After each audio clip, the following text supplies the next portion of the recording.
Shahiduzzaman toric ভাই কয়েক জায়গায় ব্যবস্থাপনা করেছে, সব জায়গা পাল্টিয়ে এখানে 3 লক্ষ লোক বসতে পারে এরকম জায়গা করা হয়েছে।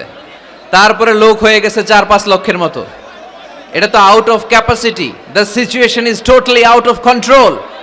ইন্নাল হামদালিল্লাহি নাহমাদুহু ওয়া নাস্তাঈনুহু ওয়া নাস্তাগফিরুহু ওয়া নু'মিনু বিহি ওয়া নাতাওয়াক্কালু আলাইহি ونعوذ بالله من شرور أنفسنا ومن سيئات أعمالنا من يهده الله فلا مضل له ومن يضلل فلا هادي له أي فلن تجد له وليا مرشدا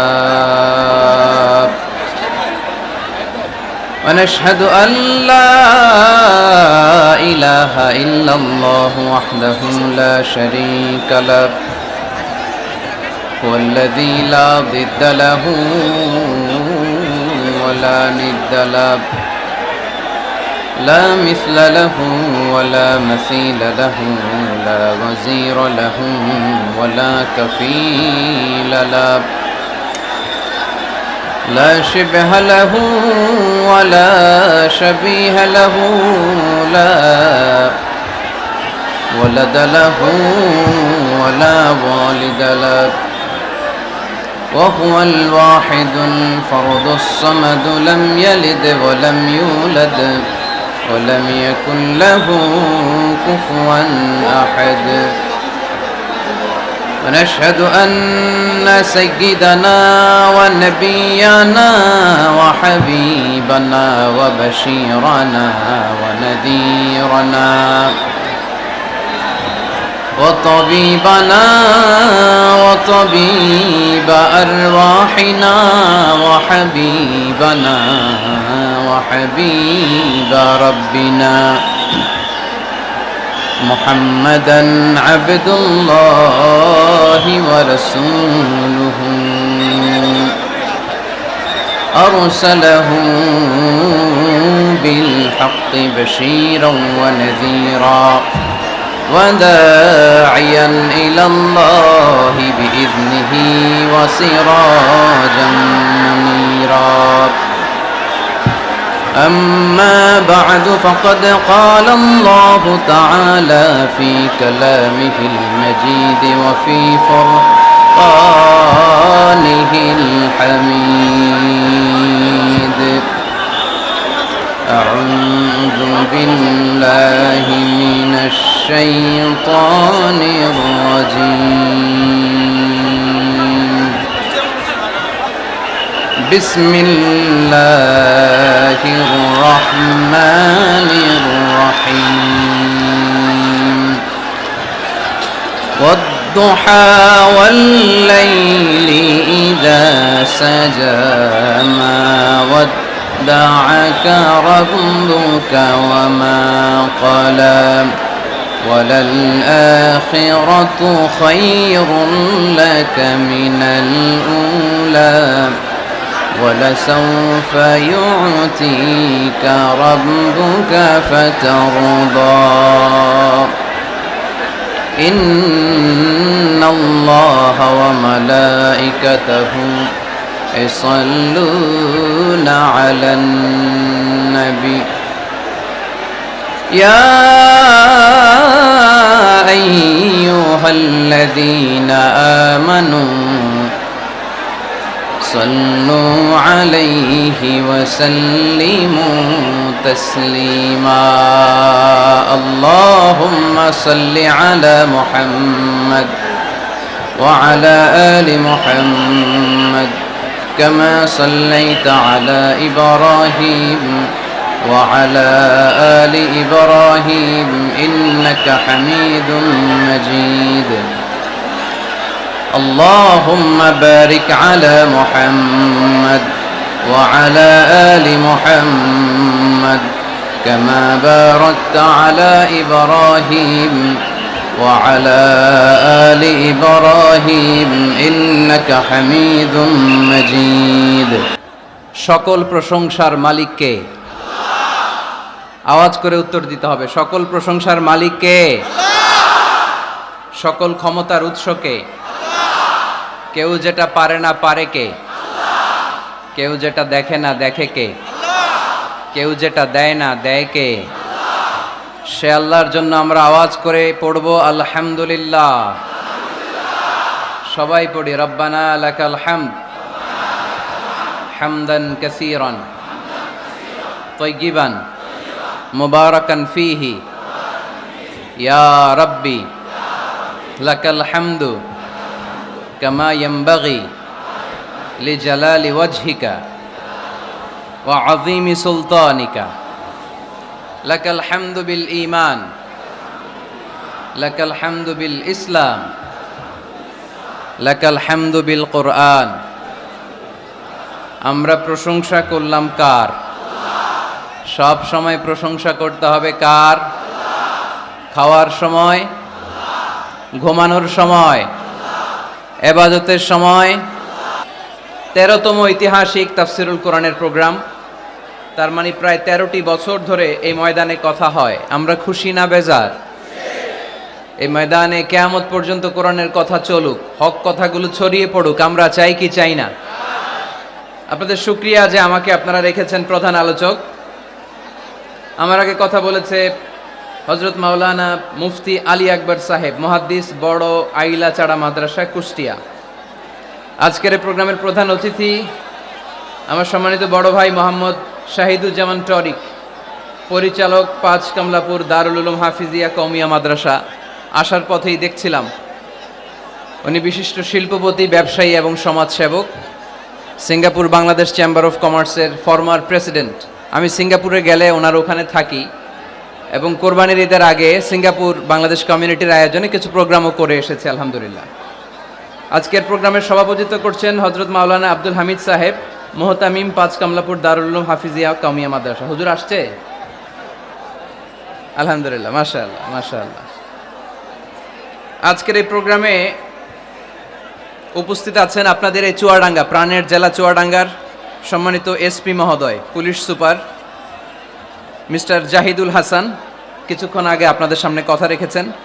উপস্থিত আছেন mister Riazul Islam Joardar, ex mayor Chuadanga. উপস্থিত আছেন কারেন্ট মেয়র, কি নাম? জিপু চৌধুরী। যারাই আজকের প্রোগ্রামকে সাফল্যমণ্ডিত করার জন্য এ বিশাল কোরআনের গ্যাদারিংয়ে উপস্থিত হয়েছেন, আমি তাদের সবাইকে অন্তরের অন্তঃস্থল থেকে শুকরিয়া জানাই। বিশেষ করে চুয়াডাঙ্গা জেলা সদরের যে পুলিশের ওসি আছে এবং আলমডাঙ্গা থানার ওসি, তাদের টিম, এবং বিশেষ করে আন্তরিকভাবে আপনাদের চুয়াডাঙ্গা জেলার এসপি মহোদয় জাহিদুল ইসলাম ভাই উপস্থিত আছেন। আমি চুয়াডাঙ্গা জেলা শহর থেকে প্রায় 10 কিলোমিটার পথ পাড়ি দিয়ে এসেছি। পুরো রাস্তায় মানুষ ব্লক ছিল। এখানে যত মানুষ তার চেয়ে 3-4 গুণ মানুষ রাস্তায় দাঁড়িয়ে আছে। এখানেও 3-4 লক্ষ লোক হয়ে যাবে। তো এই ভালোবাসাটা শুধু কোরআনের জন্য, ঠিক কিনা? মিডিয়ার ভাইরা যারা এসেছেন আপনাদের শুকরিয়া জানাই। তারপরে রাজনৈতিক ব্যক্তিবর্গ যারা এসেছেন শুকরিয়া জানাই। অন্য ধর্মের ভাইরা যদি থাকেন তাদেরকেও শুকরিয়া জানাই। মা বোনদের জন্য কয়েকটি প্যান্ডেল করা হয়েছে, আমি মা বোনদেরকে শুকরিয়া জানাই। যারাই আজকের এই প্রোগ্রামে আমরা আসতে পারলাম, বসতে পারলাম, আল্লাহ এই প্রোগ্রামটা যেন কিয়ামতের ময়দানে আমাদের নাজাতের ওসিলা হয়ে যায়, আমরা পড়ি আমিন। আমরা আল্লাহর কাছে আসলে নাজাত চাই, তাই না? মুক্তি চাই, আমরা নাজাত চাই। আওয়াজ করে বলেন, কি চাই? আল্লাহ যদি কিয়ামতের দিন বলে এত লক্ষ মানুষের ভিড়ে সেদিন শুধু কোরআনের জন্য, ইসলামের জন্য, আমার ভালোবাসায়, নবীর ভালোবাসায় চুয়াডাঙ্গার আলমডাঙ্গা থানায় তুমি কষ্ট করে ওই মাহফিলে উপস্থিত হয়ে কোরআনের মাহফিলকে সার্থক করেছো, যাও এর ওসিলায় তোমারে আমি মাফ করে দিলাম, এই ঘোষণা যদি আল্লাহ সেদিন দেয়, ভাল লাগবে আপনাদের? সবার ভাল লাগবে? আসলে আমাদের অনেক ভালো লাগবে, কারণ আমরা নাজাত চাই। কি চাই? আর কিছু যে চাই না আমি, চাই গো নাজাত। আল্লাহ তোমার কাছে আমার এই মুনাজাত, আল্লাহ তোমার কাছে আমার এই মুনাজাত। সবাই পড়েন আমার সাথে, আর কিছু যে চাই না আমি, চাই গো নাজাত। আল্লাহ তোমার কাছে আমার এই মুনাজাত, আল্লাহ তোমার কাছে আমার এই মুনাজাত। পড়েন আমিন। আরো জোরে পড়তে হবে আমিন। আজকের এই ইসলামের জন্য এই গণজোয়ারকে আল্লাহ ইসলামের বিজয়ের জন্য কবুল করুক, পড়ি আমিন। এই যে লক্ষ লক্ষ মানুষ আজকে চুয়াডাঙ্গার আলমডাঙ্গা থানায় উপস্থিত হয়েছে, আজকে মাহফিলের পরে টরিক ভাই বিরিয়ানির প্যাকেট দিবেন নাকি? নগদ টাকা দেয়া হবে? একজনকে খুশি করতে আমরা এখানে এসেছি, চিল্লায় বলতে হবে তিনি কে? আল্লাহ। এই লক্ষ লক্ষ মানুষের আগমন, এটা ইসলামের জন্য ভিক্টরি সাইন বহন করে, বিজয়ের সাইন। ইসলামের বিজয়কে কেউ থামায় রাখতে পারবে না, চিল্লায় বলেন ঠিক কিনা? তুমি ইসলামকে চোখ রাঙানি দাও, তুমি কোরআনকে চোখ রাঙানি দাও, তোমার এই খবরদারি কে মুহূর্তের মধ্যে বন্ধ করে দিতে পারে? কে? যারাই ইসলামের বিজয়ের পথে আসবে তাদের জীবনকে উজালা করবে কে? আর যারা ইসলামের বিরুদ্ধে ষড়যন্ত্র করে তাদের সাথে আমাদের কোনো সম্পর্ক। আমরা ইসলামের জন্য আমাদের জীবন দিতে প্রস্তুত, চিল্লায় বলেন ঠিক কিনা? আমাদের জান মান কুরবান করতে প্রস্তুত, চিল্লায় বলেন ঠিক কিনা? সকল ষড়যন্ত্রের বাধাকে ছিন্ন করে কালিমার পতাকা উঠানোর জন্য আমরা প্রস্তুত, চিল্লায় বলো ঠিক কিনা? সম্মানিত সুধী, অনেক বড় গ্যাদারিং, তাই লম্বা চূড়া কথা বলা যাবে না। কারণ আল্লাহ রাসূল সাল্লাল্লাহু আলাইহি ওয়াসাল্লাম বলেছেন, খুতাবুকুম তাওয়িলা ওয়া সালাওয়াতুকুম কাসীরা। কিয়ামতের আগে তোমাদের বক্তব্য হয়ে যাবে, ইসলামী বক্তব্য হবে লম্বা, সালাত হয়ে যাবে খাটো। Your Islamic lectures will be longer before the day of judgment, and your salah 5 times a day will be very shorter. কিয়ামতের আগে সালাত হয়ে যাবে খাটো, বক্তব্য হয়ে যাবে লম্বা। তার নমুনা সমাজে আছে না নাই? ঘন্টার পর ঘন্টা মানুষ বক্তব্য শুনতে চায়, কিন্তু নামাজ পড়তে চায় না, আছে না নাই? চুয়াডাঙ্গার আলমডাঙ্গায় মনে হয় এগুলো নাই। না না নাই। এই যে এত টুপিওয়ালা দাড়িওয়ালা, এটা প্রমাণ করে এখানকার সবাই নামাজি। আছে আছে, এগুলো থেকে আমাদের বেরিয়ে আসতে হবে। যেহেতু অনেক বড় গ্যাদারিং, লম্বা চূড়া কথা বলবো না। আর যেহেতু বিশৃঙ্খলা আপনারা থামাচ্ছেন না, কথা বলার তো সুযোগই নাই। তো অল্প কয়েকটা কথা বলে আজকের এই বড় মাহফিল আমরা শেষ করে দেব ইনশাআল্লাহ। পড়েন, আওয়াজ করে পড়তে হবে ইনশাআল্লাহ। যেহেতু মহিলা প্যান্ডেলে অনেক মা বোনেরা এসেছে, মা বোনদের জন্য দুই একটা কথা বলেই আমি মূল তাফসিরের দিকে যাচ্ছি। আল্লাহ রাসূল সাল্লাল্লাহু আলাইহি ওয়াসাল্লাম বলেছেন, দুনিয়া কুল্লুহা মাতা ওয়া খায়রু মাতাঈদ দুনিয়া আল মারআতু সালিহা। এই দুনিয়াতে যা দেখা যায় সব সম্পদ, বাড়ি গাড়ি ব্যাংক ব্যালেন্স ফ্যাক্টরি, এগুলো সম্পদ। দু চোখে যা দেখো সব সম্পদ। আর এই সব সম্পদের মধ্যে শ্রেষ্ঠ সম্পদ হচ্ছে নেককার নারী। সুবহানাল্লাহ পড়তে পারলেন না? এ দুনিয়ার যত সম্পদ আছে সব সম্পদের মধ্যে শ্রেষ্ঠতম সম্পদ হচ্ছে নেককার নারী, যেটা টাকা দিয়ে কেনা যায় না। তাই আমি বলি, নারীদের পেট হচ্ছে এটা খনির মতো। খনি, আপনারা কি তেলের খনির নাম শুনেছেন? তেলের খনি, গ্যাসের খনি, কয়লার খনি, সোনার খনি, হীরার খনি। তো এই খনিগুলোর মতো আমাদের মা বোনদের পেটগুলো খনি। এই মা বোনদেরকে যদি আমরা কোরআন শিখাই, হাদিস শিখাই, ইসলামী সাহিত্য পড়তে দেই, ইসলামী তাহাদিব তামাদ্দুন শিষ্টাচার ভদ্রতা যদি তাদেরকে শিখাই, কোরআন সুন্নাহর আলোকে যদি তাদেরকে আমরা যত্ন নেই, তাহলে এই নারীদের পেট থেকে বড় বড় আল্লাহর ওলি বের হবে, আলোকিত মানুষ বেরোবে, হাফেজে কোরআন বেরোবে, মুফাসসিরে কোরআন বেরোবে। আর এই একই নারীকে যদি আমরা কোরআন শিক্ষা না দেই, ইসলাম শিক্ষা না দেই, এই নারীদের পেট থেকে বড় বড় চাঁদাবাজ আর টেন্ডারবাজ বেরোবে, চিল্লায় বলি ঠিক কিনা? এদের পেট থেকে বেরোবে বড় বড় দুর্নীতিবাজ, যারা দেশের টাকা, হাজার কোটি টাকা পাচার করে দেয় বিদেশে, এরকম আছে না নাই? এজন্য এই নারীদের পেটটা খনি, যত্ন নিতে হবে এদেরকে কোরআন দিয়ে, সুন্নাহ দিয়ে। আল্লাহ রাসূল সাল্লাল্লাহু আলাইহি ওয়াসাল্লাম বলেছেন, রিফকাম বিল কাওয়ারির, নারীদেরকে কাচের গ্লাসের সাথে তুলনা করা হয়েছে। আপনাদের বাসায় কাচের গ্লাস আছে না? কথা বলতে হবে, উত্তর দিতে হবে আওয়াজ করে বাঘের মতো।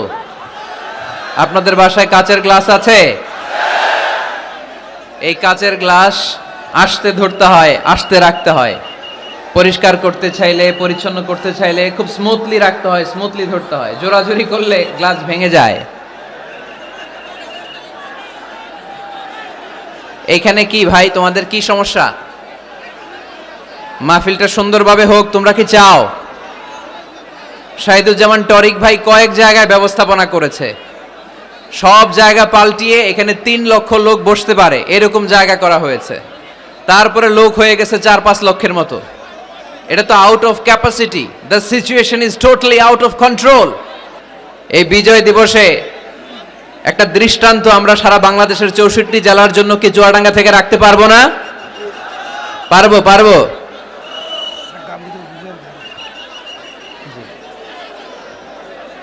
আজকের এই বিজয় দিবসে দেখিয়ে দিতে হবে যে 9 মাস রক্তক্ষয়ী যুদ্ধের মাধ্যমে যেমনি আমরা গোটা বিশ্বে এক বিরল দৃষ্টান্ত এক্সাম্পল স্থাপন করেছি, আজকে চুয়াডাঙ্গার আলমডাঙ্গা থানা তো একটা দৃষ্টান্ত স্থাপন করতে হবে তোমাদেরকে, যে লক্ষ লক্ষ লোক জায়গা ছিল না, আমরা দাঁড়িয়ে দাঁড়িয়ে ঘেমে অস্থির হয়ে কোরআনের কথা শুনেছি।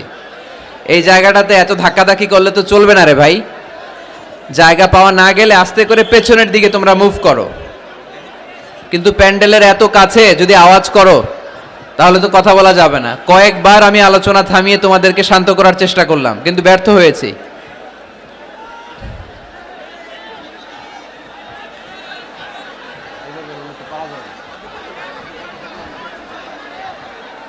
বেশি লোক হয়েছে, প্রচুর লোক হয়ে গেছে তো, 3-4 লক্ষ হয়ে গেছে।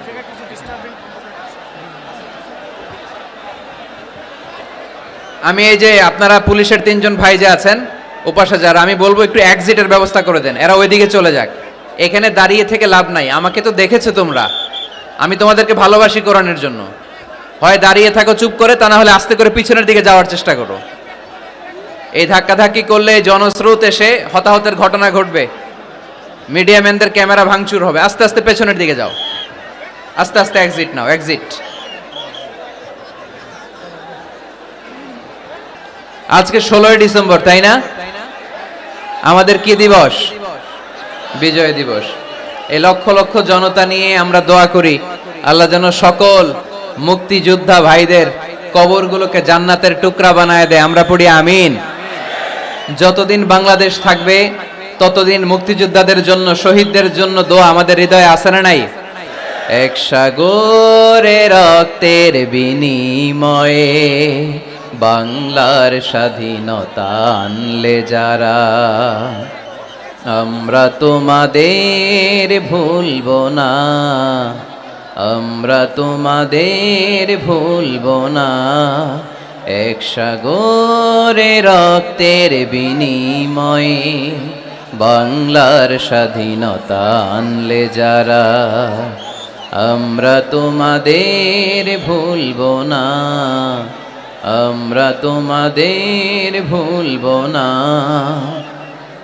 দুঃসহ বেদনার কণ্টক পথবে শোষণের নাগ পাশ ছিঁড়লে যারা, আমরা তোমাদের ভুলবো না, আমরা তোমাদের ভুলবো না। ঠিক কিনা? সকল মুক্তিযোদ্ধাদের কবরগুলোকে আল্লাহ তুমি জান্নাতের বাগান বানিয়ে দাও, পড়ি আমিন। তোমার বিশেষ নূর দিয়ে মুনাওয়ার করে দাও, আওয়াজ করে পড়ি আমিন। এ দুনিয়াতে যা দেখা যায় সব সম্পদ, আর এই সম্পদের মধ্যে শ্রেষ্ঠ সম্পদ হচ্ছে নেককার নারী। তাই বোনদেরকে যেন আমরা কোরআন সুন্নাহর পথে আসার সুযোগ করে দেই, তাদেরকে যেন ইসলামী লেকচার পড়ার সুযোগ করে দেই, ইসলামী বই পড়ার সুযোগ করে দেই। ইসলাম বলেছে খায়রুকুম মান বুখিরা বিল উনসা, যে ঘরের প্রথম সন্তান কন্যা ওই ঘরটারে বরকত দিয়ে ভরে দেয় কে? আপনাদের ঘরে সর্বপ্রথম মেয়ে হয়েছে কার কার? দেখি প্রথম মেয়ে কার? মাশাআল্লাহ, আমারও 2 মেয়ে, আপনার 2 মেয়ে, মাশাআল্লাহ। হাত নামান চুয়াডাঙ্গার ভাইরা, হাত নামান। তো এই ঘরগুলো বরকতময়। আল্লাহ রাসূল সাল্লাল্লাহু আলাইহি ওয়াসাল্লামের 3 ছেলে ছিল, একজনও বেঁচে ছিল না, আল্লাহ নিয়ে গেলেন ছোটবেলায়। 4 মেয়ে ছিল, ওনারা বেঁচে ছিলেন, রুকাইয়া, যায়নাব, উম্মি কুলসুম, আর ফাতেমা, আওয়াজ করে পড়েন সুবহানাল্লাহ।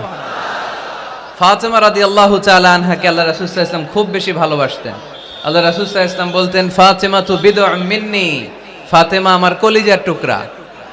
যে ফাতেমারে কষ্ট দেয় সেজন্য আমি নবীকে কষ্ট দেয়, আর যে ফাতেমার মুখে হাসি ফুটায় সেজন্য আমি বিশ্বনবীর মুখে হাসি ফুটাই। সুবহানাল্লাহ। রাসূল সাল্লাল্লাহু আলাইহি ওয়াসাল্লাম কোন সফরে গেলে সব শেষে ফাতেমা রাদিয়াল্লাহু তাআলা আনহার সাথে দেখা করে যেতেন। আবার সফর থেকে যখন আল্লাহ রাসূল সাল্লাল্লাহু আলাইহি ওয়াসাল্লাম ঘরে ফিরতেন, তখন এসেই আল্লাহ রাসূল সাল্লাল্লাহু আলাইহি ওয়াসাল্লাম ফাতেমা রাদিয়াল্লাহু তাআলা আনহার সাথে দেখা করতেন।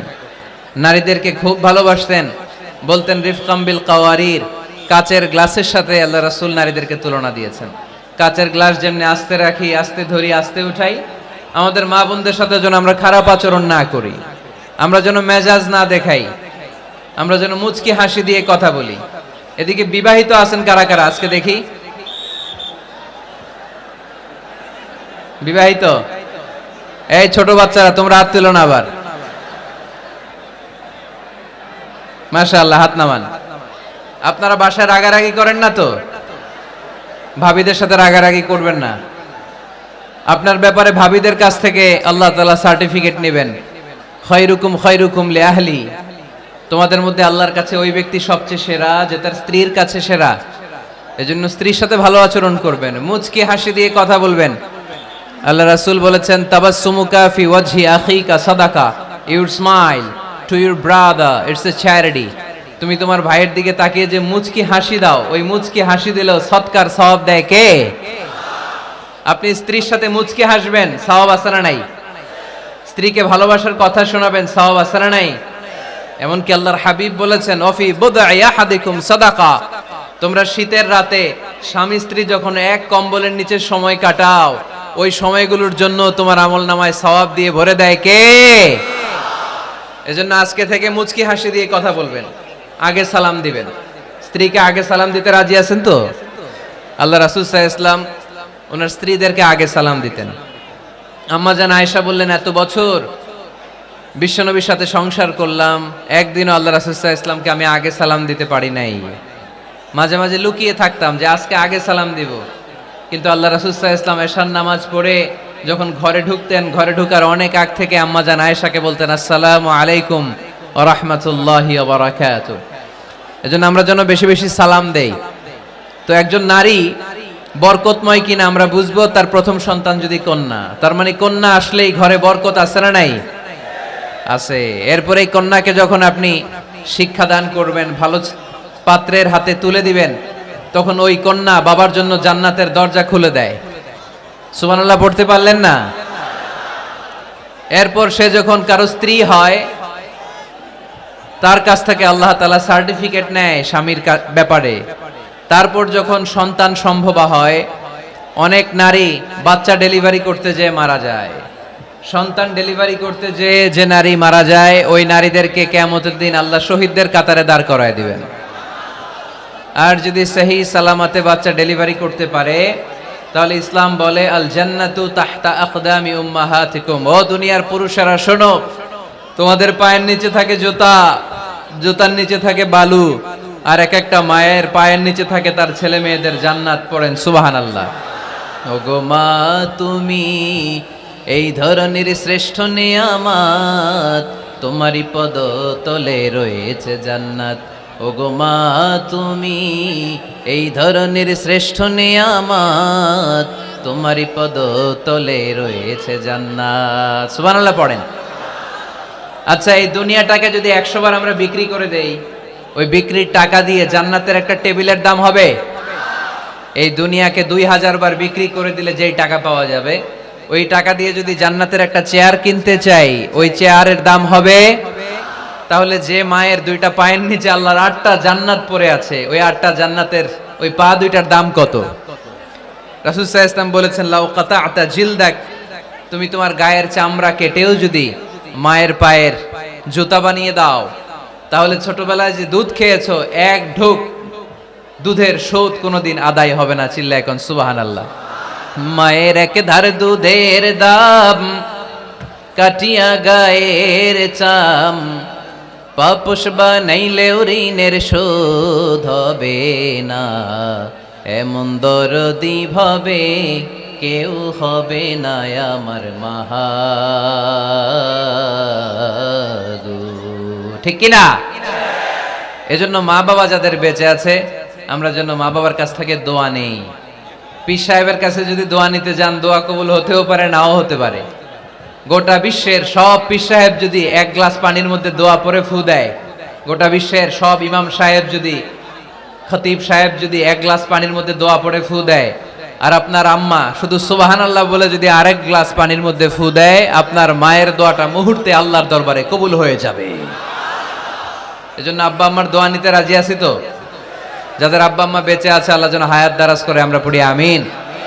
যারা আমরা আমাদের আব্বা আম্মা, আমাদের বটবৃক্ষগুলোকে হারিয়েছি, তাদের কবরগুলোরে আল্লাহ জান্নাতের বাগান বানিয়ে দিক, আমরা পড়ি আমিন।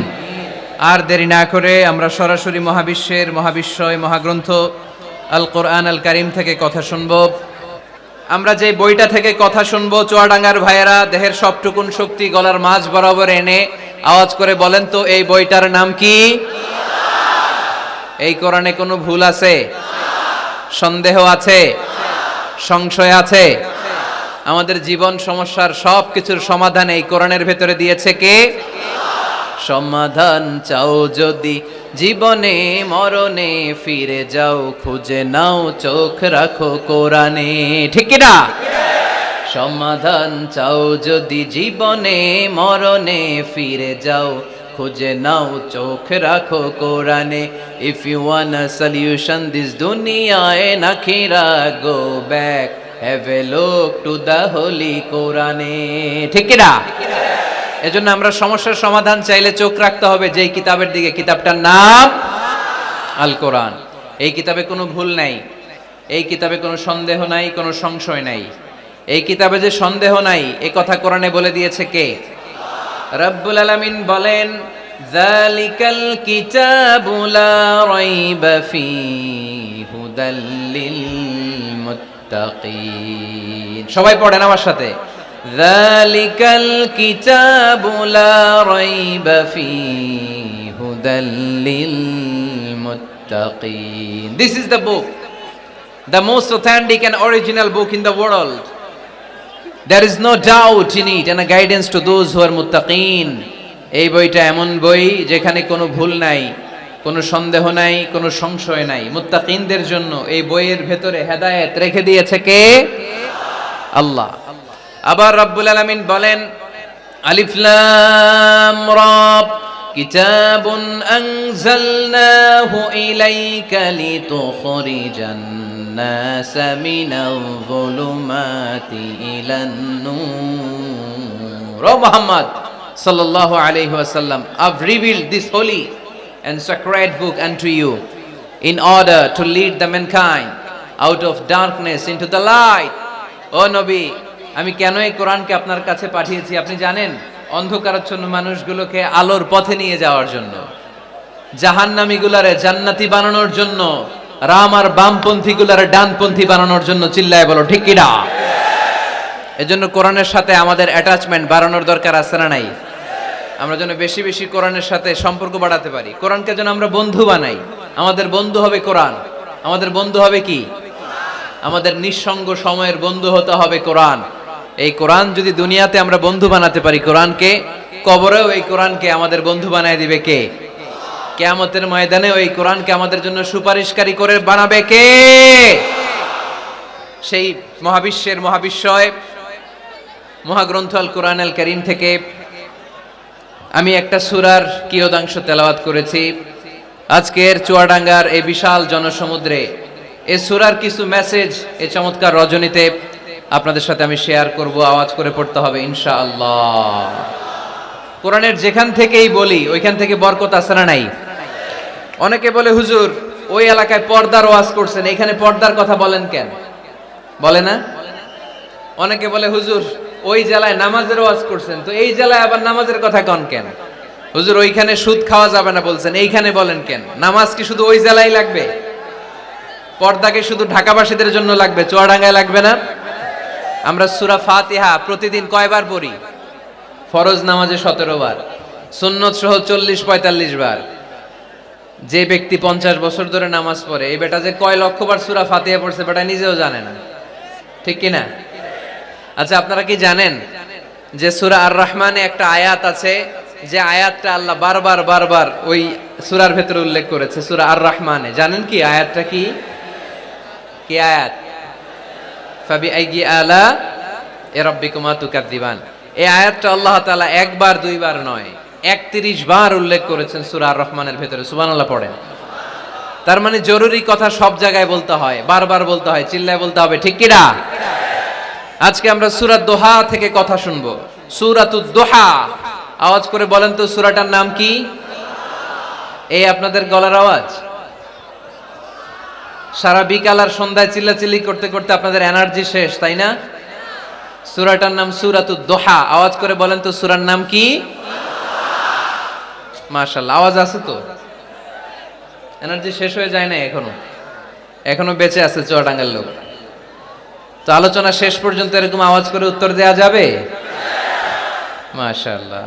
এখন একেবারে ঠান্ডা। এবার আমরা প্রাণ খুলে কথা শুনবো কোরআনের। এই সূরাটা কোরআনের 93 নাম্বার সূরা। কত নাম্বার? এই সূরায় আয়াত আছে 11টা। কয়টা? এই সূরাটা মাক্কি সূরা। কি সূরা? মাশাআল্লাহ।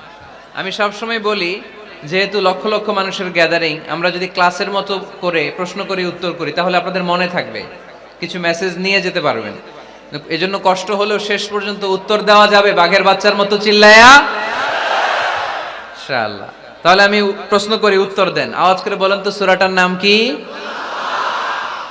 কত নাম্বার সূরা? আয়াত সংখ্যা কত?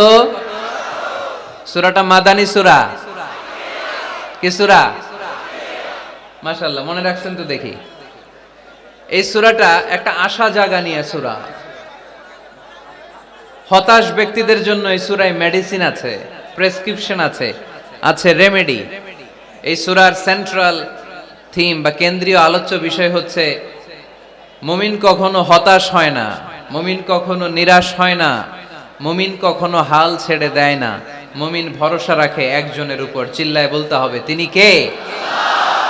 লা তাইয়াসু মির রাউহিল্লাহ ইন্নাহু লা ইয়াইয়াসু মির রাউহিল্লাহি ইল্লাল কওমুল কাফিরুন।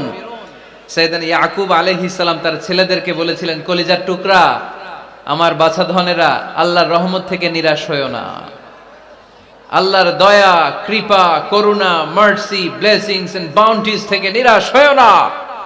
কাফেররা ছাড়া আল্লাহর রহমত থেকে কেউ নিরাশ হয় না। মুমিন কখনো আল্লাহর রহমত থেকে নিরাশ হয় না। হ্যাঁ, মুমিনের জীবনে বিপদ আসে, ক্রাইসিস আসে, সংকট আসে। বিপদ নাই, সমস্যা নাই, পেরেশানি নাই, এরকম জীবন কারো আছে? কেউ দাঁড়ায় বলতে পারবেন, হুজুর আমার জীবনে কোনো বিপদ নাই, কোনো সমস্যা নাই? কেউ বলতে পারবেন? বিপদ, পরীক্ষা আল্লাহ আমাদেরকে দেয় পরীক্ষা করবার জন্য, ঠিক কি না?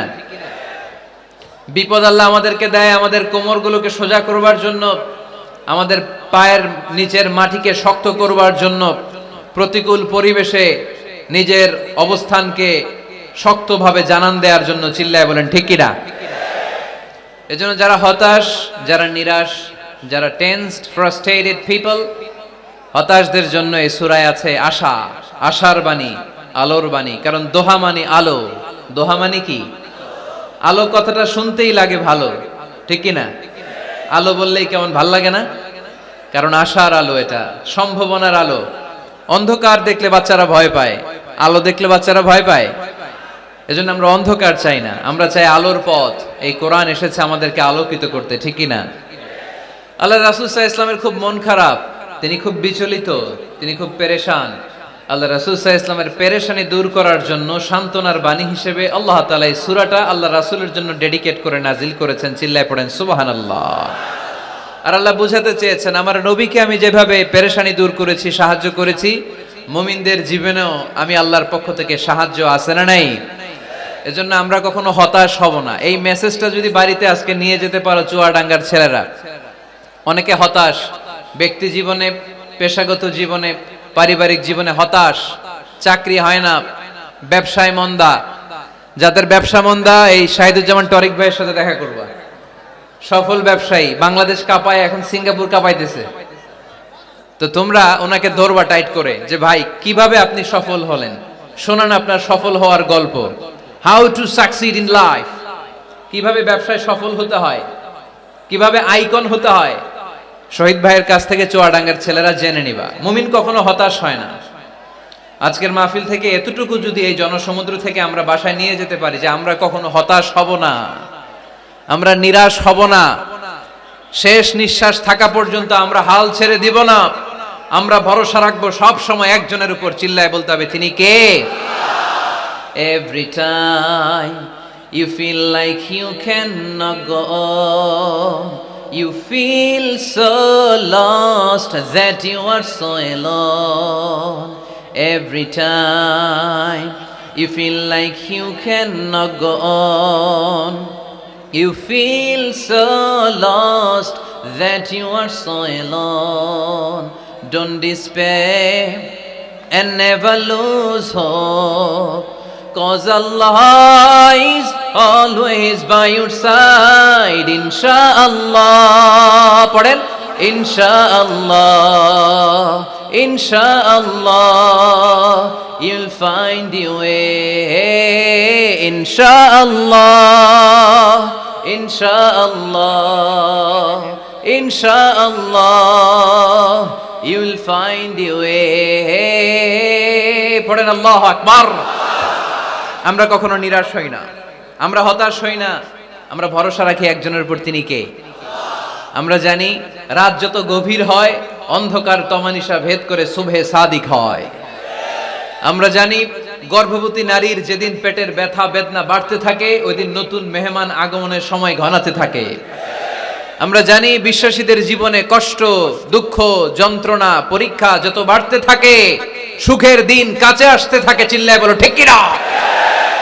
এজন্য আমরা হতাশ হব না, হাল ছেড়ে দিব না, শেষ নিঃশ্বাস ত্যাগ করা পর্যন্ত আমরা ভরসা রাখবো একজনের উপর, তিনি কে। আল্লাহ রাসূল সাল্লাল্লাহু আলাইহি ওয়াসাল্লাম হতাশ হলেন, পেরেশান হলেন, নবীর পেরেশানি দূর করার জন্য আল্লাহ তাআলা এই সূরাটা নাজিল করেছে। সুবহানাল্লাহ পড়েন। তাহলে এই সূরার কেন্দ্রীয় আলোচ্য বিষয় কি? এটা কি চুয়াডাঙ্গাবাসীদের কাছে ক্লিয়ার? Clear clear clear. এবার আমরা শুনবো এই সূরার একটা ব্যাকগ্রাউন্ড আছে, কোন প্রেক্ষাপটে এই সূরা নাজিল হলো। আল্লাহ রাসূল সাল্লাল্লাহু আলাইহি ওয়াসাল্লামকে আল্লাহ বললেন, ইয়া আইয়ুহার রাসূলু বাল্লিগ মা উনজিলা ইলাইক। নবী, কোরআনে যা নাজিল করেছি সব আপনি পৌঁছে দিন, কিছু গোপন রাখা যাবে না। এই কোরআনের কোনো কিছু বিশ্বনবী গোপন রেখেছে? সবাই বলেন না কেন, গোপন রেখেছে নাকি সব প্রচার করে দিয়েছে?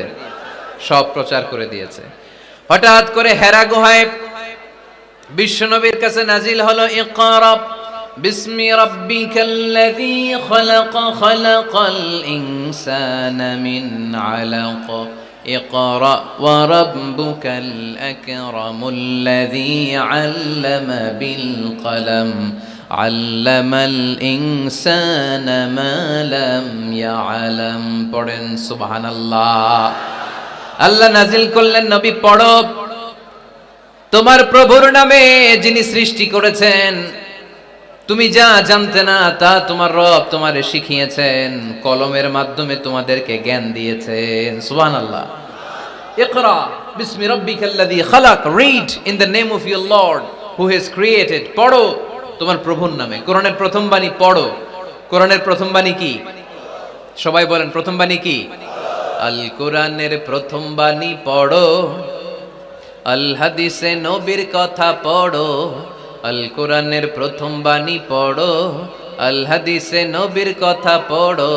পড়ে পড়ে শেখো, শিখে শিখে তুমি তোমার নিজের জীবন গড়ো। সুবহানাল্লাহ পড়েন। পড়ে পড়ে নিজের জীবন গড়তে হবে। নাজিল হলো ইকরা বিসমি রাব্বিকাল্লাযী খালাক, যা নাজিল হলো নবী প্রচার করে দিলেন।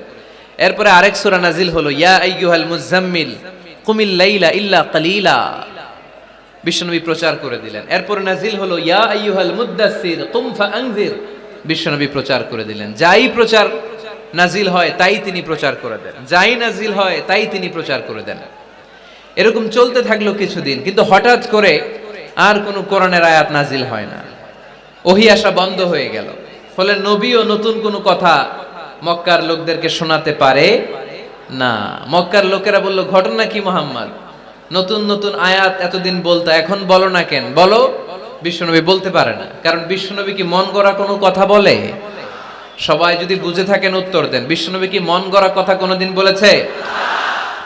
রব্বুল আলামিন বলেন, ওয়ামা ইয়ানতিকু আনিল হাওয়া ইন হুয়া ইল্লা ওয়াহয়ুন ইউহা। আমার নবী মন গড়া কোনো কথা বলেন না। আমার পয়গম্বর মন মস্তিষ্ক কোনো প্রসূত কথা তোমাদের কাছে পেশ করে না। আকাশ থেকে জিব্রাইল মারফত যা তিনি শুনতে পান তা তিনি মক্কাবাসীদের কাছে পৌঁছে দেন। সুবহানাল্লাহ। তো নাজিল হতো, নবী পৌঁছে দিতেন। এখন বন্ধ, পৌঁছাতে পারে না। সাইয়েদনা জিব্রাইল আলাইহিস সালাম আর কোরআন নিয়ে আসে না। রাসূল সাল্লাল্লাহু আলাইহি ওয়াসাল্লাম নতুন কোনো কথা শোনাতেও পারে না। মক্কার লোকেরা হাসাহাসি শুরু করলো, হাততালি দিতে শুরু করলো, মুহাম্মদ তোমার আল্লাহ তোমারে বর্জন করেছে, তোমার আল্লাহ তোমারে ভুলে গেছে। নাউজুবিল্লাহ পড়তে পারলেন না? ইন্না মুহাম্মাদান ওয়াদ্দাআহু রাব্বুহু ওয়া ক্বালা। হে মক্কার লোকেরা শোনো, মুহাম্মদের রব তো মুহাম্মদের ভুলে গেছে, মুহাম্মদের দিকে ফিরেও তাকায় না, আর নতুন কোন আয়াত পাঠায় না। আবু লাহাবের স্ত্রী উম্মে জামিল বলতে শুরু করলো, ইন্না শাইতানাকা কাদ তারাক। মুহাম্মদ তোমার কাছে যে একটা শয়তান আসতো জিব্রাইল নামে, ওই শয়তানটা আর আসে না। না, নাউজুবিল্লাহ পড়েন। সবাই টিটকারি করে। এখন রাসূল সাল্লাল্লাহু আলাইহি ওয়াসাল্লাম কিছু বলতেও পারে না, কারণ তিনি তো মন গড়া কিছু বলেন না, যা নাজিল হয় তা পৌঁছে দেন। রাসূল সাল্লাল্লাহু আলাইহি ওয়াসাল্লাম খুব পেরেশান হয়ে গেলেন, চিন্তায় পড়ে গেলেন, হতাশ হয়ে গেলেন। আর মনে মনে ভাবলেন, কি রে, আমি কোনো ভুল করলাম না তো? আমার কোনো অন্যায় হয়ে গেল না তো? এত অপেক্ষা করতেছি, আকাশের দিকে তাকিয়ে আছি, নতুন আয়াত আসে না কেন? আমি কবে নতুন আয়াত শোনাবো? কোন কোন তাফসিরে এসেছে 15 দিন, কোথাও এসেছে 25 দিন, 40 দিন, কোথাও এসেছে কয়েক মাস আল্লাহ রাসূল সাল্লাল্লাহু আলাইহি ওয়াসাল্লামের কাছে কোরআনের আয়াত নাজিল করাকে বন্ধ রেখেছিল কে? নাজিল হয় না, তিনি কোরআনের আয়াত শোনাতেও পারেন না। আমরাও মাঝে মাঝে এরকম হতাশ হই, কি রে, ব্যবসা করলে লস, চাকরি হয় না, অসুস্থতা, মনে হয় আল্লাহ বোধহয় আমাদেরকে পছন্দ করে না, এরকম টেনশন আমাদেরও আছে না নাই? রাসূল সাল্লাল্লাহু আলাইহি ওয়াসাল্লাম যখন টেনশনে পড়ে গেলেন, আল্লাহ তাআলা এই সূরা নাজিল করার মধ্য দিয়ে আল্লাহ রাসূল সাল্লাল্লাহু আলাইহি ওয়াসাল্লামের টেনশন দূর করে দিলেন। চিল্লায় পড়েন সুবহানাল্লাহ। রাসূল সাল্লাল্লাহু আলাইহি ওয়াসাল্লামের পেরেশানি দূর করার জন্য আল্লাহ নাজিল করলেন, ওয়াদ-দুহা ওয়াল লাইলি ইযা সাজা মা ওয়াদ্দাআকা রাব্বুকা ওয়া মা ক্বালা।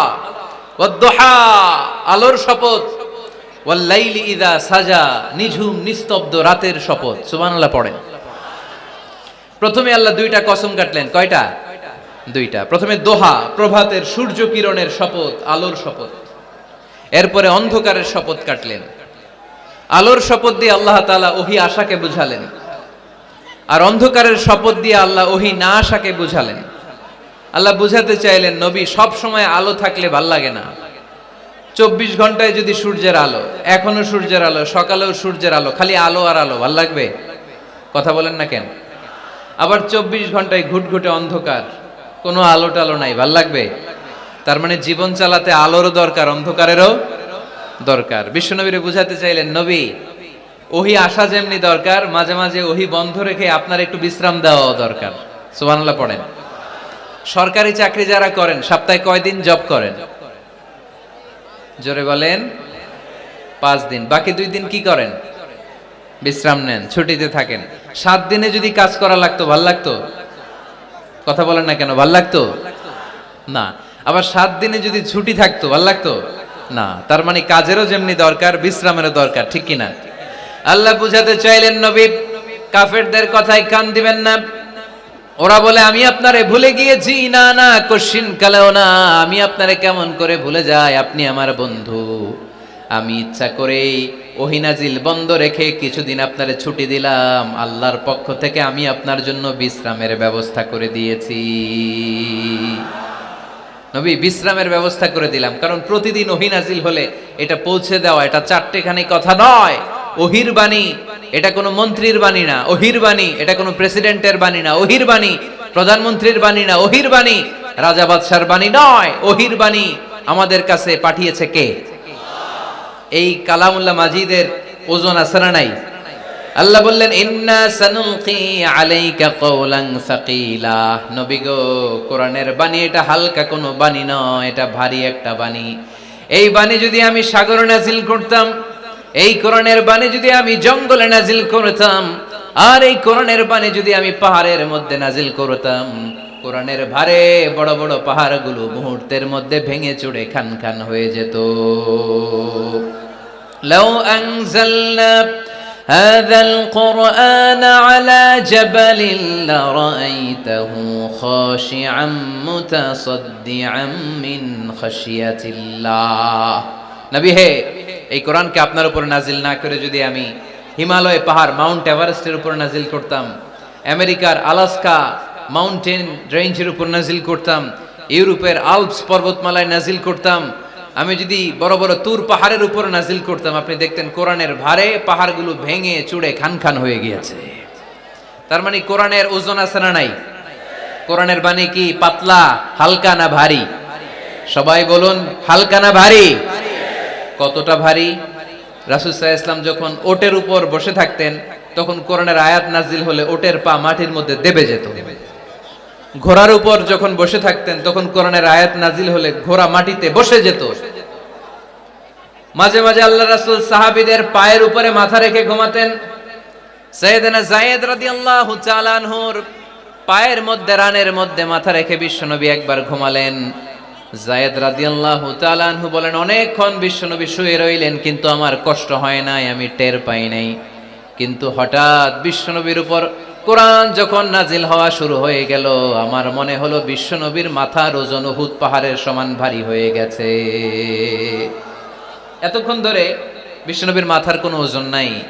হঠাৎ যখন কোরআনের আয়াত নাজিল হতে লাগলো, দেখলাম বিশ্বনবীর মাথার ওজন এতটা বেড়ে গিয়েছে, আমার মনে হচ্ছে আমার পায়ের হাড্ডি আর রান ফেটে মুহূর্তের মধ্যে খান খান হয়ে যাবে। তার মানে কোরআনের আয়াত সবসময় রিসিভ করা, ওহী সবসময় নেয়া এবং ওহীর বাণী পৌঁছে দেয়া, এটা সাধারণ কোনো কাজ নয়। সব সময় ওহী লাগাতার নাজিল হলে নবীর কষ্ট হয়ে যাবে। এজন্য নবীর কষ্ট দূর করার জন্য সরকারি চাকরি যারা করেন যেমনি ছুটি পান, নবীকে একটু ছুটি আর বিশ্রামে রাখার জন্য আল্লাহ তাআলা ইচ্ছা করেই ওহী নাজিল বন্ধ রেখেছেন। চিল্লায় পড়েন সুবহানাল্লাহ। এজন্য আল্লাহ তাআলা নবীরে আশ্বস্ত করে বললেন, নবী ওয়াদ-দুহা ওয়াল-লাইলি ইযা সাজা মা ওয়াদ্দা'আকা রাব্বুকা ওয়া মা ক্বালা ওয়ালাল আখিরাতু খায়রুল লাকা মিনাল উলা ওয়ালাসাউফা ইউ'তিকা রাব্বুকা ফাতারদা। পড়েন আল্লাহু আকবার। সূরার শুরুতে আল্লাহ শপথ কাটলেন দুইটা। কয়টা? সবাই বলেন, আরো জোরে বলতে হবে, কয়টা? তাহলে শপথের পর্ব শেষ। শপথ যখন শেষ, তারপরের তিনটি আয়াতে কনফার্মেশন। আল্লাহ তাআলা তার নবীকে কনফার্ম করেছেন যে নবী আমি আপনার সাথে আছি, নবী আমি আপনার সাথে আছি। এই এলাকার ওসি সাহেব যদি আপনারে বলে আমি আপনার সাথে আছি, সাহস লাগবে না? এসপি সাহেব যদি বলে আপনার সাথে আছি, সাহস লাগবে না? এমপি সাহেব যদি বলে সাথে আছি, সাহস লাগবে? প্রধানমন্ত্রী যদি বলে ভয় নাই, সাথে আছি, সাহস লাগবে না? ডোনাল্ড ট্রাম্প যদি বলে ভয় নাই, সাথে আছি, সাহস লাগবে? আর রাজাদিরাজ মালিকুল আমলাক, গোটা বিশ্বের সব রাজাদের রাজা মহারাজা আল্লাহ যদি বলে সাথে আছি, সাহস লাগে কি লাগে না? বিশ্ব নবীরে সাহস যোগালেন। পরের তিনটা আয়াতে আল্লাহ তাআলা নবীরে বললেন, নবী ভয় নাই, never lose hope, never give up, never be frustrated, আর হতাশ হবেন না, আমি আপনার সাথে আছি। চিল্লায় পড়েন সুবহানাল্লাহ। তারপরের তিন আয়াতে দিলেন তিনটা রিমাইন্ডার, নবী আপনারে কি কি নিয়ামত দিছি শোনেন, এগুলো মনে রাখেন, ভুলে যায়েন না। আর সর্বশেষ তিনটা আয়াতে তিনটা ওয়ার্ক প্ল্যানস, মানে গাইডলাইন, কর্মসূচি দিয়ে আল্লাহ সূরাটারে শেষ করেছেন। পড়েন আলহামদুলিল্লাহ। দুইবার যখন আল্লাহ শপথ করলেন, আলোর শপথ, অন্ধকারের শপথ, তারপরে আল্লাহ কনফার্মেশন করে বললেন, নবী মা ওয়াদ্দা'আকা রাব্বুকা ওয়া মা ক্বালা, নবী হে আমি আপনারে ভুলি নাই, আমি আপনারে ছাড়ি নাই। কাফেররা বলে আমি আপনারে ভুলে গেছি, আমি আপনার উপর রাগ করেছি, তাই আপনার উপর কোরআন নাজিল করি না। কথাটা কিন্তু ঠিক না। আমি আপনারে ভালোবাসি, মহব্বত করি, ইচ্ছা করে আপনারে ছুটি দেওয়ার জন্য, কয়েকদিন বিশ্রামে রাখার জন্য ইচ্ছা করেই কোরআন নাজিল বন্ধ রেখেছি। মা ওয়াদ্দা'আকা রাব্বুকা ওয়া মা ক্বালা। কাফেরদের কথার জবাবে তিনি বলছেন, না আমি আপনারে ভুলি নাই, আমি আপনার সাথে আছি। সুবহানাল্লাহ পড়েন। সাথে আছে কে? আরো জোরে বলেন। রাস্তায় হঠাৎ অ্যাক্সিডেন্ট হয়ে গেছে, বাঁচাবে কে? বলতে হবে সাথে আছে কে? আমাদের সাথে আল্লাহ আছে। এরপর আল্লাহ বললেন ওয়ালাল আখিরাতু খায়রুল লাকা মিনাল উলা। ও নবী, মক্কার জীবনে সাময়িক একটু কষ্ট আপনি সহ্য করেন, মদিনার জীবনে আপনার জন্য আনন্দ রেখেছে কে? আখিরাতে আপনার জন্য জান্নাতকে তৈরি রেখেছে কে? ওয়ালাল আখিরাতু খায়রুল লাকা মিনাল উলা। আরেকটা কনফার্মেশন, আরেকটা অ্যাসিউরেন্স, আরেকটা নিশ্চয়তার গ্যারান্টি। নবী, indeed verily hereafter is far better for you than this dunya. এই দুনিয়ার চেয়ে আখিরাত উত্তম, ঠিক কি না? আখিরাত আপনার জন্য তৈরি, এই দুনিয়ার জীবন আপনার আসল জীবন নয়। আসল জীবন হচ্ছে কবরের জীবন, ঠিক কি না? একদিন মাটির ভেতরে হবে ঘর রে মন আমার, কেন বাঁধো দালান ঘর রে মন আমার, কেন বাঁধো দালান ঘর। প্রাণ পাখি উড়ে যাবে পিঞ্জর ছেড়ে, ধরা ধামে সবই রবে তুমি যাবে চলে। বন্ধু বান্ধব যত মাতা পিতা দ্বারা সুত, বন্ধু বান্ধব যত মাতা পিতা দ্বারা সুত, সবই হবে তোমার পরে মন আমার, কেন বাঁধো দালান ঘর। একদিন মাটির ভেতরে হবে ঘরে মন আমার, কেন বাঁধো দালান ঘর। ঠিক না? মাটির ঘর আসল ঘর। এই ছোট্ট 2 লাইনের নাশিদ, এই গানটাই আমাদের হেদায়েতের জন্য যথেষ্ট, তাই না? কত কষ্ট করে বিল্ডিং বানালাম, কত কষ্ট করে ফ্ল্যাট কিনলাম, কত দামি টাইলস দিয়ে আমার গোসলখানাটা বানালাম, কিন্তু আমার জীবনের শেষ গোসলটা কি আমার ওই গোসলখানায় হবে? চিল্লায় বলতে হবে, হবে। এজন্য আল্লাহ বললেন ওয়ালাল আখিরাতু খায়রুল লাকা মিনাল উলা। ও নবী, দুনিয়ার জীবন আসল জীবন নয়, আসল জীবন হলো আখিরাতের জীবন, ঠিক কি না? কিন্তু আমরা পাগল হয়ে আছি কোন জীবনের জন্য? দুনিয়ার পেছনে এই মরিচিকা, এই লোভ লালসা, এই ক্ষমতার দাপট, হ্যাঁ, এই সেলিব্রিটিজম, এই চোখ ধাঁধালো গ্ল্যামারাস লাইফের দিকে আমরা পাগলের মতো মরিচিকার পেছনে ছুটে বেড়াচ্ছি, আর আখিরাতের কথা আমরা বেমালুম ভুলে গিয়েছি, ঠিক কি না? এজন্য আল্লাহ বললেন বাল তুসিরুনাল হায়াতাদ দুনিয়া ওয়াল আখিরাতু খায়রুন ওয়া আবকা। তোমরা দুনিয়ার জীবনকে বড্ড বেশি প্রাধান্য দাও, কিন্তু জেনে রেখো, মনে রেখো, দুনিয়া আসল নয়, আসল ঠিকানা হলো মুমিনের আখিরাত। 2 নম্বর কনফার্মেশন, ওয়ালাল আখিরাতু খায়রুল লাকা মিনাল উলা। নবী হে, আখিরাত আপনার জন্য রেডি। 3 নম্বর কনফার্মেশন, ওয়ালা সাউফা ইউতিকা রাব্বুকা ফাতারদা। নবী হে, অচিরেই এমন এমন জিনিস আমি আপনারে দেব, এগুলো পেয়ে আপনি খুশি হয়ে যাবেন। সুবহানাল্লাহ পড়েন। Verily I'm gonna give you something that will make you happy. এমন এমন জিনিস আমি আপনার জীবনে দেব, এগুলো পেয়ে আপনি খুশি হবেন। নবী, আপনি হতাশ হবেন না, নবী আপনি নিরাশ হবেন না, নবী আপনি হাল ছাড়বেন না। আরে আমি তো আপনার সাথে আছি। সাথে আছে কে? বিপদে পড়লে বলবেন আমার সাথে আছে কে? রক্ষা করবে কে? বাঁচানোর মালিক একজন। চিল্লায় বলো, তিনি কে? পারবেন, পারবেন, বলতে পারবেন? কি বলবেন? সাথে আছে কে? আমাদের সাথে থাকে কে? এটাই আমাদের ভরসা, এটাই আমাদের বিজয়ের মাধ্যম, বিজয়ের গোপনতম রহস্য। বলে সাউফা ইউতিকা রাব্বুকা ফাতারদা। নবী হে, অচিরেই এত এত জিনিস আমি আপনারে দেব, আপনি খুশি হয়ে যাবেন। সুবহানাল্লাহ পড়েন। যেখানেই নবীর মন খারাপ, সেখানেই আল্লাহ তাআলা এমন কিছু নবীকে হাজির করে দেন, ওইটা পেয়ে নবী খুশি হয়ে যায়। কারণ নবী হচ্ছেন আল্লাহর বন্ধু, হাবিবুল্লাহ। ইব্রাহিম আলাইহিস সালাম, উনি ছিলেন খলিলুল্লাহ।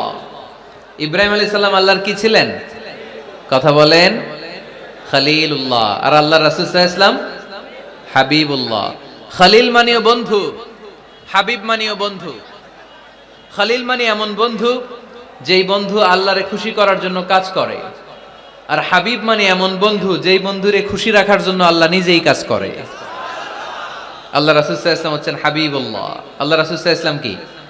হাবিবুল্লাহ। যেখানেই আল্লাহ রাসূল সাল্লাল্লাহু আলাইহি ওয়াসাল্লামের মন খারাপ, আল্লাহ রাসূল সাল্লাল্লাহু আলাইহি ওয়াসাল্লামের মন ভালো করে দেয় কে? আল্লাহ রাসূলের মন ভালো করে দেওয়ার দায়িত্ব স্বয়ং নিয়েছে কে? মক্কায় আল্লাহ রাসূল সাল্লাল্লাহু আলাইহি ওয়াসাল্লামের মন খারাপ। মক্কার দাওয়াতি কাজ বেগবান করার জন্য আল্লাহ রাসূল সাল্লাল্লাহু আলাইহি ওয়াসাল্লাম কেঁদে কেঁদে আল্লাহর কাছে দোয়া করলেন, আল্লাহ মক্কার দুইজনের একজন যেন কালিমা পড়ে মুসলমান হয়ে যায়। তাহাজ্জুদের নামাজ পড়ে চোখের পানি ছেড়ে ছেড়ে আল্লাহর কাছে দোয়া করলেন, আল্লাহ আল্লাহুম্মা আইজ্জাল ইসলাম বি আহাব্বির রাজুলাইনি ইনদাক। আল্লাহ মক্কার দুইজনের একজনকে আমি চাই, দুইজনের একজন। আবি জাহাল ইবনে হিশাম, হিশামের বেটা আবু জাহেল, অথবা ওমর ইবনে খাত্তাব, খাত্তাবের বেটা ওমর। আল্লাহ হয় আবু জাহেলরা আপনি ইসলামের ছায়া তলে আনেন, কিংবা ওমরে ফারুককে আনেন। আল্লাহ কার জন্য দোয়াটা কবুল করেছে? জোরে বলেন। তার কয়েকদিন পরে বিষ্ণু ঈসা ইসলাম আরকাম ইবনে দারিল আরকামের ঘরে বসে লুকিয়ে লুকিয়ে দাওয়াত দিচ্ছিলেন। ইন দ্য মিন টাইম ওমরে ফারুক নাঙ্গা তরোয়ার নিয়ে বিশ্বনবীর মাথা কাটার জন্য ছুটে আসলেন। সাহাবারা বললেন, নবী আপনি পালান, নবী আপনি পালান, ওমরে ফারুক আপনাকে হত্যার জন্য ছুটে এসেছে। বিশ্বনবী বললেন, তোমরা সরে যাও, দরজাটা খুলে দাও। আমার তো মনে হচ্ছে ওই যে তাহাজ্জুদের রাতে আমি দোয়া করেছিলাম, আজকে ওই দোয়া আল্লাহ কবুল করতে শুরু করেছে। সাইয়েদনা ওমরে ফারুক তখনও কালিমা পড়েন নাই। দৌড়ে এসে আরকাম ইবনে আবিল আরকামের ঘরের ভেতরে ঢুকে তলোয়ারটা জমিনের মধ্যে রেখে দিয়ে আওয়াজ করে আঙ্গুল তুলে বলতে আরম্ভ করলেন, আশহাদু আল্লা ইলাহা ইল্লাল্লাহ ওয়া আশহাদু আন্না মুহাম্মাদার রাসূলুল্লাহ। সুবহানাল্লাহ পড়ে কালিমা পড়ে মুসলমান হয়ে গেছে। বিশ্বনবী খুশি হয়ে গেলেন। ওয়ালা সাউফা ইউতিকা রাব্বুকা ফাতারদা। নবী যখনই আপনার মন খারাপ, আপনার মনকে আমি ভালো করে দিব, আপনারে খুশি করে দিব, চিল্লায় পড়তে হবে আল্লাহু আকবার। বিশ্বনবীর মন খারাপ ছিল। হঠাৎ সাইয়েদনা ওমরে ফারুকের ইসলাম গ্রহণের মধ্য দিয়ে বিশ্বনবীর মন ভালো করে দিল কে? আল্লাহ মন ভালো করে দিলেন। এবার ওমরে ফারুক বললেন, ইয়া রাসূলুল্লাহ, এই যে কোরআনের বাণী আপনি প্রচার করেন, আলাইসাল কোরআনু কিতাবুন হক, কোরআন কি সত্য কিতাব নয়? আপনারা আওয়াজ করে বলেন তো, আমাদের কোরআন কি সত্য কিতাব নয়? ইসলাম কি সত্য ধর্ম নয়? আল্লাহ কি আমাদের সঠিক রব নয়? তিনটা প্রশ্ন করলেন বিশ্বনবীকে। আপনাদের মতোই বিশ্বনবী বললেন, হ্যাঁ কোরআনও সত্য, ইসলামও সত্য, আল্লাহও সত্য। এবার ওমরে ফারুক বললেন, ফাফিমাল ইখতিফা, নবী তাহলে লুকিয়ে লুকিয়ে দাওয়াত দেন কেন? লুকিয়ে লুকিয়ে ঘরের ভিতরে কোরআন পড়েন কেন? আজকে থেকে আমি ওমর আপনার সাথে আছি। সুবহানাল্লাহ বলতে পারলেন না মজা করে? আমি ওমর আছি, দেখি কে আপনারে কি করে। বের হন ঘর থেকে। ঘর থেকে বের হয়ে প্রকাশ্যে দাওয়াত দেন। বিশ্বনবী বললেন, না ওমর, এটা মাক্কি জীবন, এখানে গোপনে দাওয়াত দিতে হবে। ওমরে ফারুক বললেন, নবী তাহলে আমাকে একটা মিছিলের অনুমতি দেন। কিসের অনুমতি? আপনাদের চুয়াডাঙ্গায় মিছিল টিছিল হয় নাকি? হয় হয়। বিশ্বনবী বললেন, যাও, ঠিক আছে, মিছিলের অনুমতি দিলাম। মোট 11 জন তিনি পেলেন। হাতে গোনা অল্প কয়েকজন লোক কালিমা পড়ে মুসলমান হয়েছে। 11 জনকে নিয়ে ওমরে ফারুক 2 লাইন বানালেন, পেছনে 6 জন, সামনে 5 জন। দ্বিতীয় লাইনের নেতা বানালেন বিশ্বনবীর চাচা হামজা ইবনে আব্দুল মুত্তালিবকে। প্রথম লাইনের নেতা হলেন ওমরে ফারুক নিজেই। তারপরে এক বাক্যের একটা ভাষণ দিলেন। কয় বাক্যের? তিনি বললেন, মান আরাদা আন তাসকুলা উম্মুহু ইয়াতামা ওয়ালাদুহু তারমিলা যাওজাতুহু ফালিয়াসুদ্দানি। ওমরে ফারুক মিছিলের সামনে দাঁড়িয়ে মক্কাবাসীদেরকে শোনানোর জন্য বললেন, উদ্দেশ্য করে বললেন, কে আছো, কে আছো মান আরাদা আন তাসকুলা উম্মুহু, কে আছো মায়ের বুক খালি করতে চাও, কে আছো সন্তানগুলোর ইয়াতিম বানাতে চাও, কে আছো মক্কায় স্ত্রীদেরকে বিধবা করতে চাও, বুকের পাটা থাকলে আমি ওমরের সামনে এসে দাঁড়াও। কেউ সামনে আসতে পারে নাই। ওমরে ফারুক স্লোগান তুললেন, আল্লাহু আকবার, আল্লাহু আকবার, আল্লাহু আকবার। আল্লাহু আকবার স্লোগান আর কেউ শোনে নাই।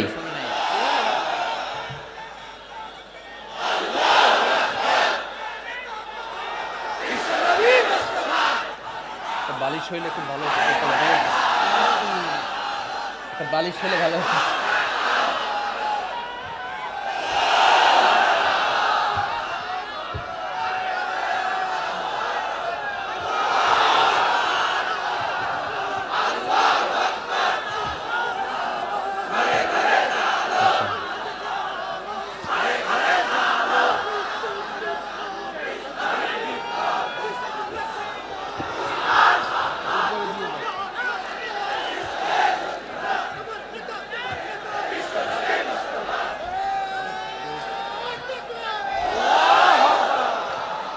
ওমরে ফারুক বললেন, কে আছো মায়ের বুক খালি করতে চাও?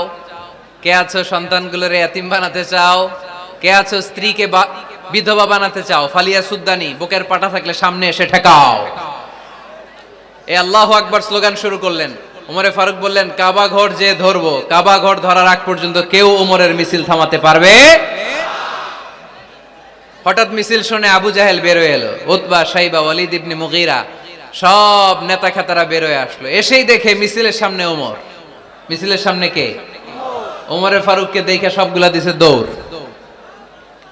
মিছিল কেউ ঠেকাইতে পারে নাই। কাবার গিলাফ পর্যন্ত ওই মিছিল চলেছে। চিল্লায় বলো আল্লাহু আকবার।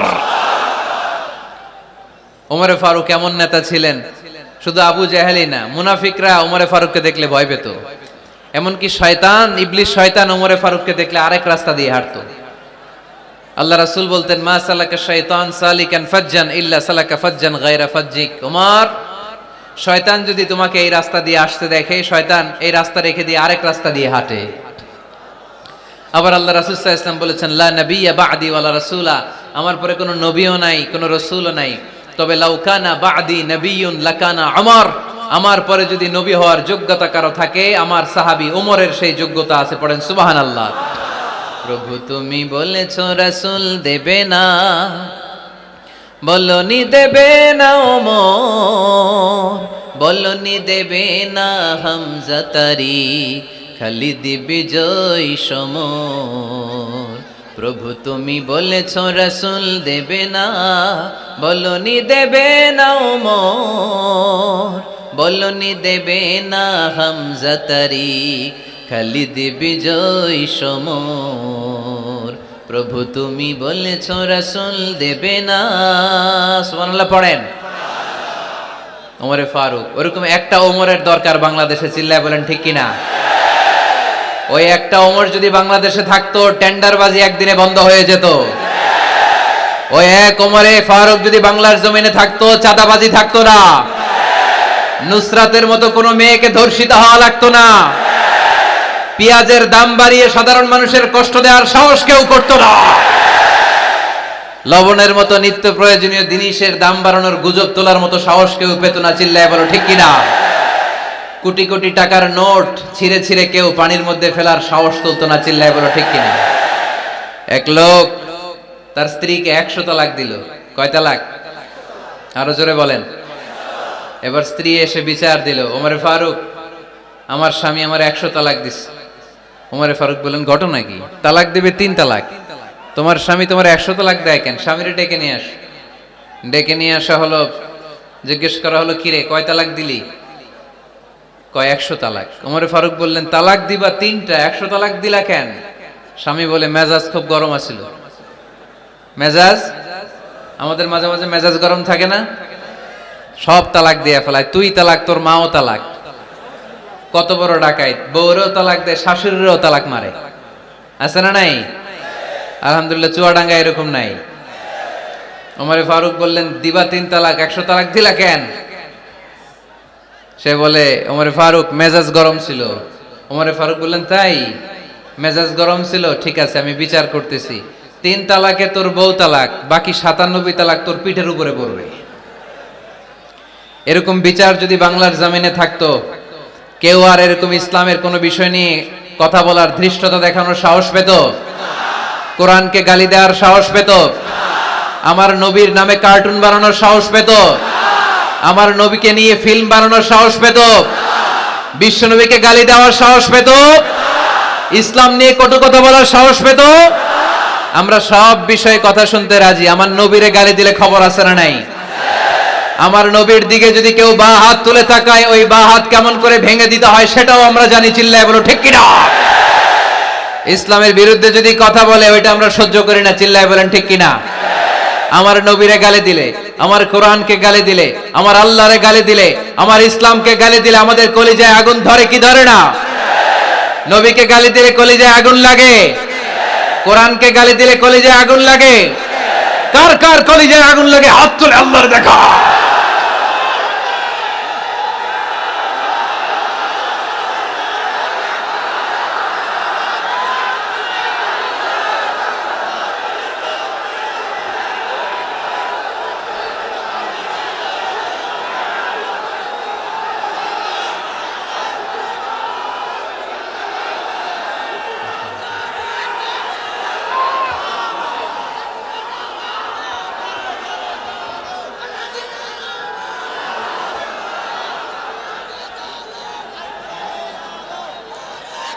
আমাদের এই উচ্ছ্বাস আল্লাহ রাসূলের ভালোবাসা, কোরআনের ভালোবাসা, ইসলামের ভালোবাসা, আল্লাহর জন্য ভালোবাসার এই উচ্ছ্বাস, এই সতেজতাকে আল্লাহ তুমি ইসলামের বিজয়ের জন্য কবুল করে নাও।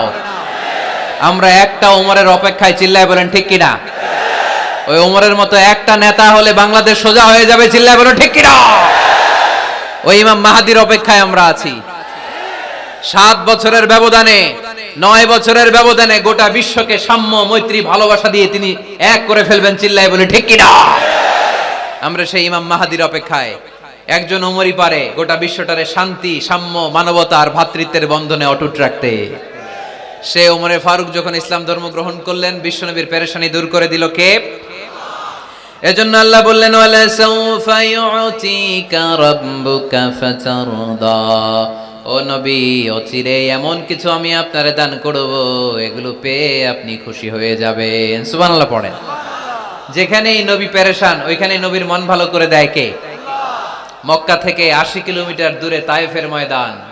যারা হজ উমরা করেছেন তারা জানেন, প্রায় 80 কিলোমিটার দূর এই তায়েফের ময়দানে বিশ্বনবী পাহাড়ি পথ পাড়ি দিয়ে দাওয়াত দিতে গেলেন। তায়েফের লোকেরা কি নবীর দাওয়াতে সাড়া দিয়েছে? নবীকে পাথর মেরেছে, ঠিক কিনা? রক্তাক্ত করেছে 3টা জায়গায়। কয় জায়গায়? বিশ্বনবীর চাইতে সুন্দর মানুষ পৃথিবীতে ছিল? বিশ্বনবীর চাইতে সুন্দর মানুষ বর্তমানে পৃথিবীতে আছে? আমার নবীর চাইতে সুন্দর কোন সুপুরুষ কিয়ামত পর্যন্ত দুনিয়ায় জন্মগ্রহণ করবে? সাদা ধবধবে স্বচ্ছ শুভ্র মানুষ, এত সুন্দর মানুষ যার নুরানি চেহারা দেখলে মানুষ কালিমা পড়ে মুসলমান হয়ে যেত। বিশ্বনবীর চেহারা দেখে কাফির মুশরিকেরা কালিমা পড়ে মুসলমান হতো।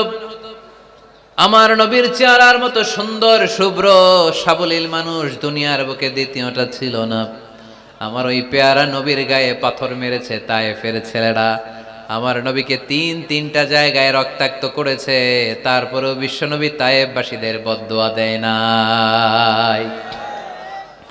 খেয়ে না খেয়ে দিন প্রচারের কাজে নিজেকে দিয়েছ বিলিয়ে, তায়েফের কাফিরেরা চিনল না সে আলো, দুষ্ট ছেলেদের পিছু দিল লেলিয়ে। পাথরের আঘাতে ক্ষত বিক্ষত হয়ে সারা শরীর থেকে রক্ত ঝরে। এ রাসূল, তোমাকে ভুলি আমি কেমন করে? হে রাসূল, তোমাকে ভুলি আমি কেমন করে? হাজার ব্যথা বেদনার পরে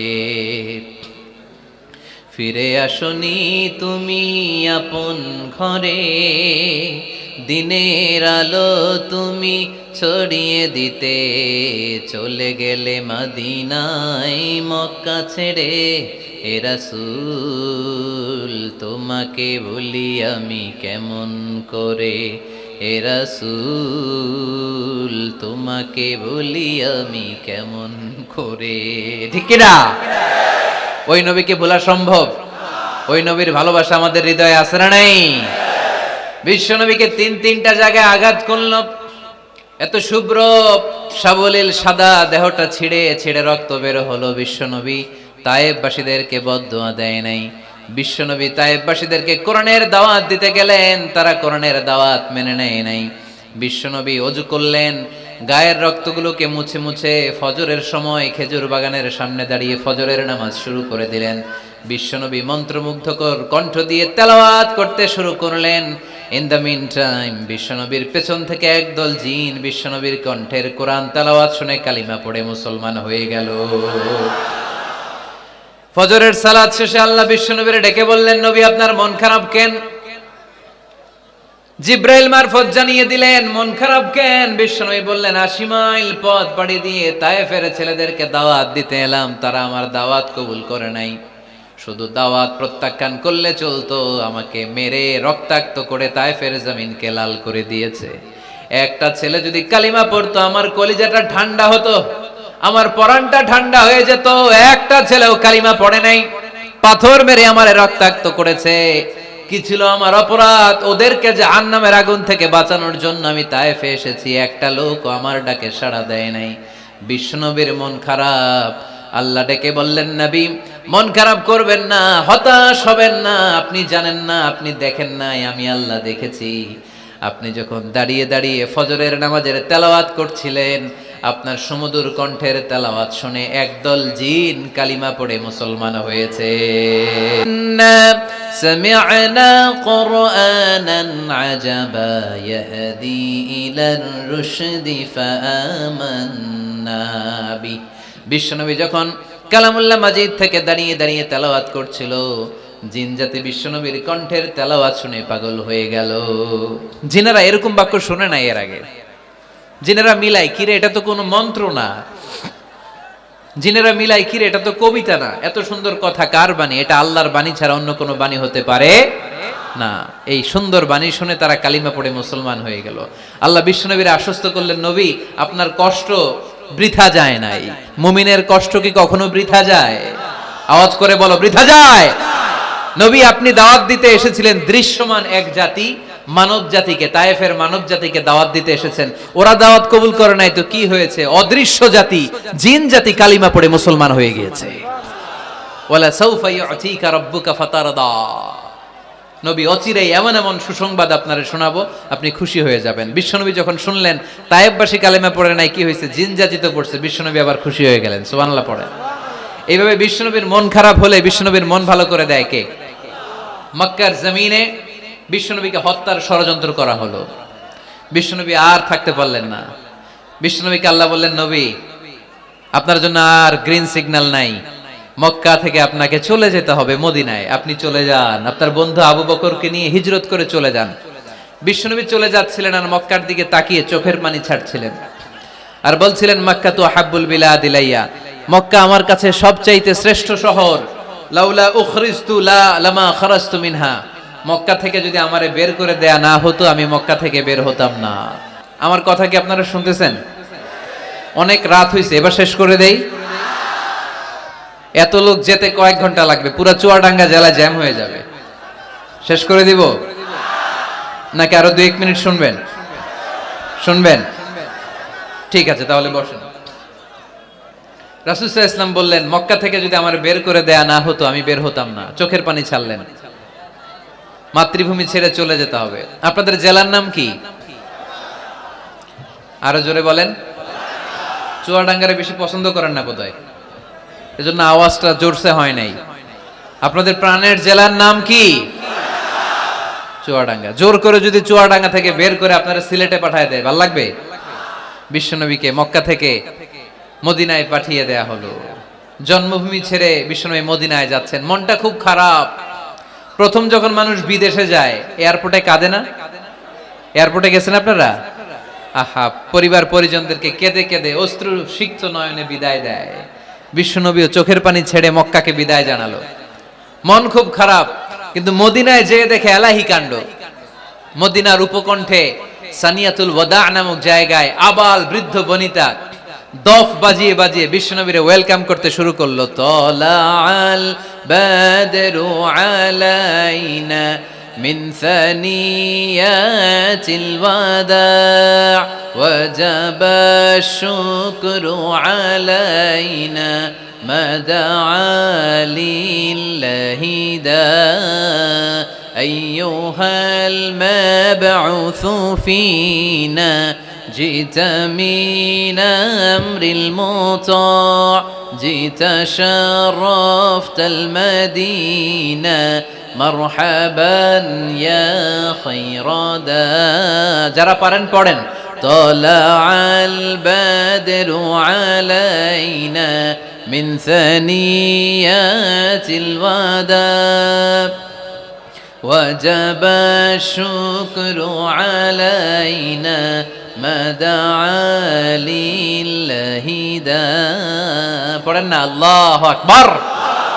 এই বিশাল জনসমুদ্র দেখে তলাল বদরু আলাইনা আর দফ বাজাতে বাজাতে নবীকে ওয়েলকামিং রিসিপশন দেয়া হলো। এই মদিনার মানুষের ভালোবাসা দেখে মক্কা থেকে যে তিনি চোখের পানি ছেড়ে বিদায় নিয়েছেন এই দুঃখের কথা বিশ্বনবী ভুলে গেলেন। বিশ্বনবীর মনকে আবার খুশি করে দিল কে? সুবহানাল্লাহ কইতে পারলেন না? ওয়ালা সাউফা ইউতিকা রাব্বুকা ফাতারদা, নবী অচিরেই এমন জিনিস আপনাকে আমি দান করব, আপনি খুশি হয়ে যাবেন। আবার বিশ্বনবী শুনতে পেলেন ওনার আগের পয়গম্বরদের বয়স ছিল কারো 1000 বছর, কেউ হায়াত পেত 2000 বছর, কেউ পেত 1500 বছর। তাদের উম্মতের মধ্যে থেকে কেউ বাঁচত 800 বছর, 700 বছর। বিশ্বনবী মনে মনে দুঃখ পেতে শুরু করলেন, হায় হায়, আমার উম্মতের গড় বয়স এত কম।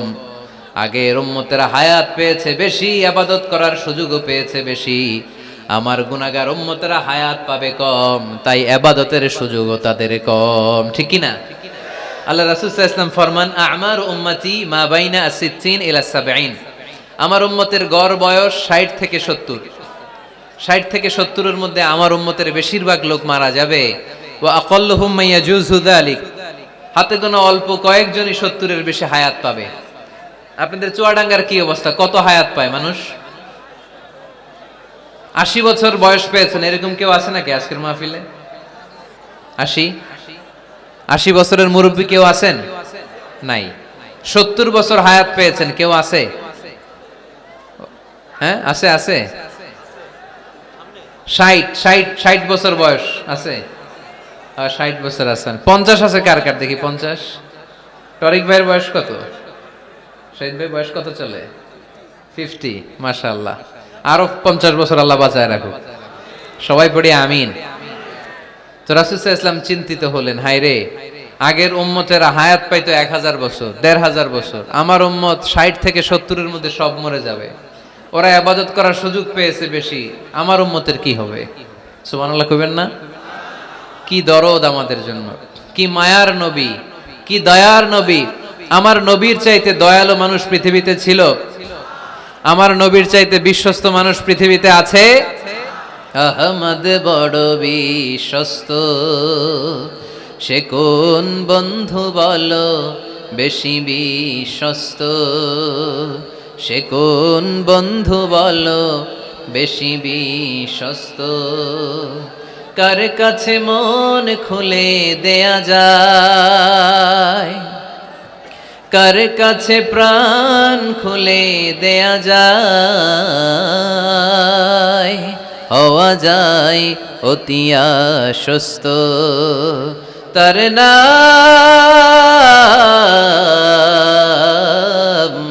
আহমদ বড় বিশ্বস্ত। সুবহানাল্লাহ পড়েন।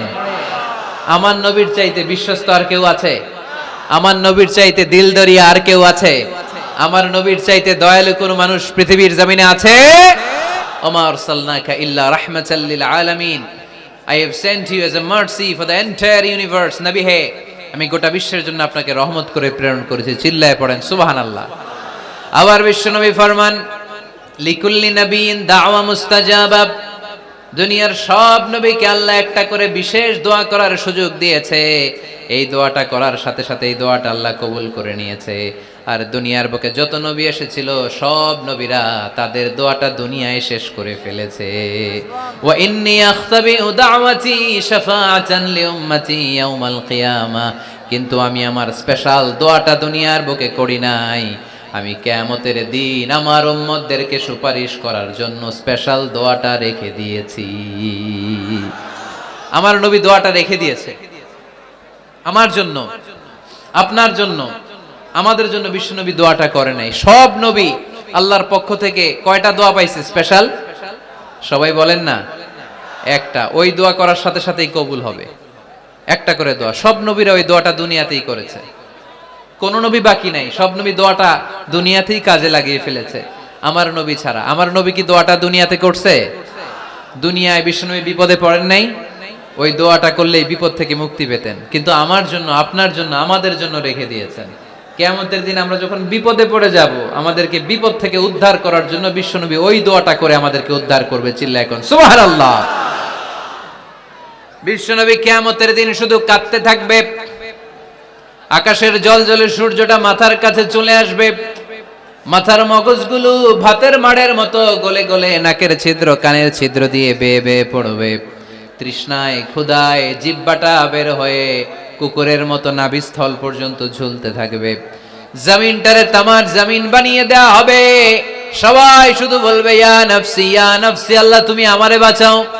ওলিরা বলবে ইয়া নাফসি, শহীদরা বলবে ইয়া নাফসি, নবীরা বলবে ইয়া নাফসি, উম্মত বলবে ইয়া নাফসি, সবাই বলবে আল্লাহ তুমি আমারে বাঁচাও, আল্লাহ তুমি আমারে বাঁচাও, আল্লাহ তুমি আমারে বাঁচাও।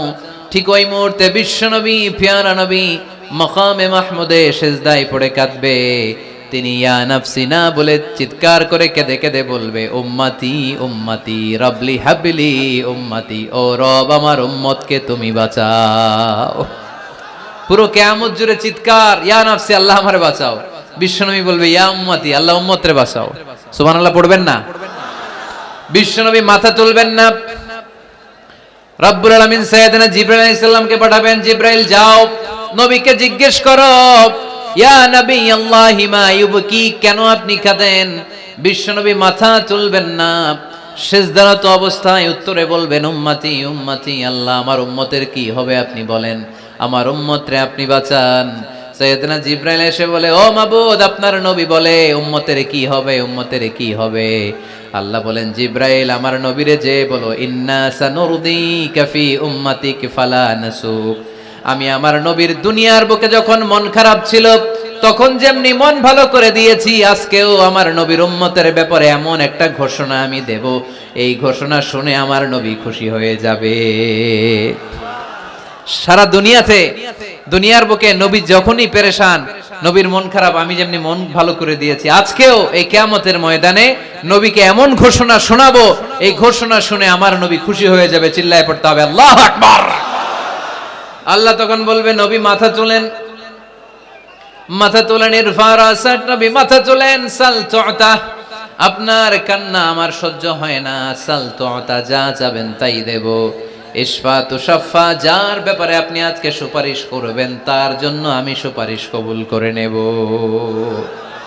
ওয়া সাউফা ইউতিকা রাব্বুকা ফাতারদা, নবী এমন এমন জিনিস আপনারে দেব আপনি খুশি হবেন। তারপরেও নবী খুশি হবেন না, নবী অস্থির হয়ে থাকবেন আমাদের জন্য একটা পতাকা নিয়ে, আমাদের সবাইকে নিয়ে আমার নবী পেয়ারা নবী জান্নাতের দরজার মধ্যে একটা ধাক্কা দিবেন, পড়েন আল্লাহু আকবার। জান্নাতের রক্ষী ফেরেশতা বলবে মান আনতা, আপনি কে? বিশ্বনবী বলবেন আনা মুহাম্মদ, আমার নাম মুহাম্মদ সাল্লাল্লাহু। মুহাম্মদ শোনার পরে গার্ড অফ অনার দিয়ে বিশ্বনবীর জন্য জান্নাতের বিশাল দরজাগুলো খুলে দেয়া হবে। আর জান্নাতের ফেরেশতারা বলবে নবী গো, জান্নাত সৃষ্টির পর থেকে আজ পর্যন্ত আমরা দাঁড়িয়ে আছি, কবে আপনি জান্নাতে ধাক্কা মারবেন আর আপনার জন্য জান্নাতের দরজা খুলে দেব। আপনার আগে যেন কারো জন্য জান্নাতের দরজা খোলা না হয়, এ ব্যাপারে আমাদেরকে কঠোর নির্দেশনা দিয়েছে কে? বিশ্বনবী লক্ষ লক্ষ কোটি কোটি উম্মতে মুহাম্মাদীকে নিয়ে সেদিন জান্নাতের ভেতরে যখন ঢুকবেন তখন বিশ্বনবীর মনটারে খুশি করে দিবে কে? ওয়ালা সাউফা ইউতিকা রাব্বুকা ফাতারদা, নবী হে এমন এমন জিনিস আপনারে আমি দান করব, আপনি খুশি হয়ে যাবেন। তার মানে মন খারাপ হলে নবীর মন ভালো করে কে? জোরে বলতে হবে। আপনারা ঘুমায় গেছেন, ঘুম ধরছে, কষ্ট হচ্ছে, জিমায়ে পড়েছে মুসলমান, চিল্লায় পড়েন লিল্লাহে তাকবীর, লিল্লাহে তাকবীর, লিল্লাহে তাকবীর। এরপরে নবীর আল্লাহ স্মরণ করায় দিচ্ছেন আলাম ইয়াজিদিকা ইয়াতীমান ফাআওয়া ওয়া ওয়াজাদাকা দাল্লান ফাহাদা, নবী গো আমি কি আপনার ইয়াতিম পাই নাই, তারপরে আমি কি আপনার লালন পালনের ব্যবস্থা করি নাই? সুবহানাল্লাহ পড়েন। আমার নবী ইয়াতিম হয়ে বড় হয়েছে, জানেন? ইয়াতিম হয়ে লালিত পালিত হয়েছেন। তিনি যখন মায়ের পেটে বিশ্বনবীর বাবাকে নিয়ে গিয়ে তুলে নিয়েছে কে? 6 বছর বয়সে মাকে তুলে নিল কে? দাদা আব্দুল মুত্তালিবের কাছে লালিত পালিত হলেন। 8 বছর বয়সে দাদাকেও নিয়ে গেল কে? এরপরে ইয়াতিম নবী চাচার কাছে লালিত পালিত হলেন। সুবহানাল্লাহ পড়েন। এজন্য আল্লাহ বললেন আওয়া আলাম ইয়াজিদিকা ইয়াতীমান ফাআওয়া, নবী হে আমি কি আপনার ইয়াতিম পাই নাই আর আপনারে কি আমি আপনার চাচার কাছে লালন পালনের ব্যবস্থা করে দেই নাই? তো এই ছোট্টবেলায় আপনি ইয়াতিম, আপনারা দেখার কেউ নাই, তখন যদি আমি আপনারা সাহায্য করতে পারি, ওই আল্লাহ এখনো আসিনা নাই? বিপদের কালে আমার নবীরে সাহায্য করে উত্তরণের ব্যবস্থা করেছে যে মুসলমানদের এই ক্রান্তি লগ্নে মুসলমানদের সংকট দূর করার জন্য আমার আল্লাহর রহমত আজও আছে না নাই? পরীক্ষা দিতে হবে আমাদের। পরীক্ষায় পাশ করতে হবে। ওয়ালা তাহিনু ওয়ালা তাহজানু ওয়া আনতুমুল আ'লাউনা ইন কুনতুম মুমিনিন। ভয় পেও না, নিরাশ হয়ো না, হতাশ হয়ো না, বিজয় তোমাদেরই হবে যদি মুমিন হও। চিল্লায় বলেন ঠিক কি না? আলাম ইয়াজিদকা ইয়াতীমান ফাআওয়া, নবী আপনার ইয়াতীম হিসেবে পেয়েছি, তখন আপনারে আশ্রয় দিয়েছি। তারপরে আল্লাহ বললেন ওয়াজাদাকা দাল্লান ফাহাদা, আপনারে আমি দল্লান হিসেবে পেয়েছি, তারপরে রাস্তা দেখিয়েছি। আপনি রাস্তা খুঁজছিলেন। দল্লুন শব্দের অর্থ গোমরাহ, পথহারা। কিন্তু রাসূল সাল্লাল্লাহু আলাইহি ওয়াসাল্লামের ক্ষেত্রে এই অর্থ করা যাবে না। আমার নবী গোমরাহ ছিলেন না, আমার নবী পথভ্রষ্ট ছিলেন না। যদিও অফিশিয়ালি আমার নবী 40 বছর বয়সে নবী হয়েছেন, কিন্তু 40 বছরের আগের জীবনীটাও আমাদের জন্য অনুপম আদর্শ আর নমুনা। চিল্লায় বলেন ঠিক কি না? 40 বছর আগেও নবী সত্য কথা বলতেন। 40 বছর আগে তিনি দান করতেন। নবী হওয়ার আগেও তিনি আত্মীয়দের সাথে সুসম্পর্ক রাখতেন, মানুষের বোঝা বইয়ে দিতেন। সত্য যেখানে বিপন্ন, সাহসী সৈনিক হয়ে বিশ্বনবী দাঁড়িয়ে যেতেন। চিল্লায় এখন ঠিক কি না?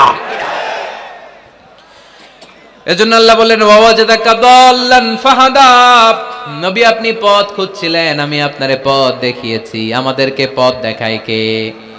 রাসূল সাল্লাল্লাহু আলাইহি ওয়াসাল্লাম মহাসত্যের অনুসন্ধান করছিলেন। দল্লান অর্থ এখানে পথহারা পথিকের মতো আপনি খুঁজছিলেন, কই যাবেন, ডানে না বায়ে। মাঝে মাঝে আমাদের এরকম হয় না, চুয়াডাঙ্গা থেকে কুষ্টিয়া কি এই রাস্তায় যায় না এইটাই যায়, বুঝতে পারতেছি না তো। অনেক রাতে যদি রওনা দেন, কেউ বলারও নাই, দেখা দেওয়ার মতো কেউ নাই, বাজার টাজার বন্ধ, মাঝে মাঝে আমরা ঝামেলায় পড়ে যাই। আমরা যারা বক্তা, আমরা ঝামেলায় পরিবেশ। অনেক রাতে রাতে বাড়িতে ফিরি, এই জেলা থেকে ওই জেলায়, রাত 3টার দিকে, লোক নাই, ডানে যাবো না বায়ে যাবো।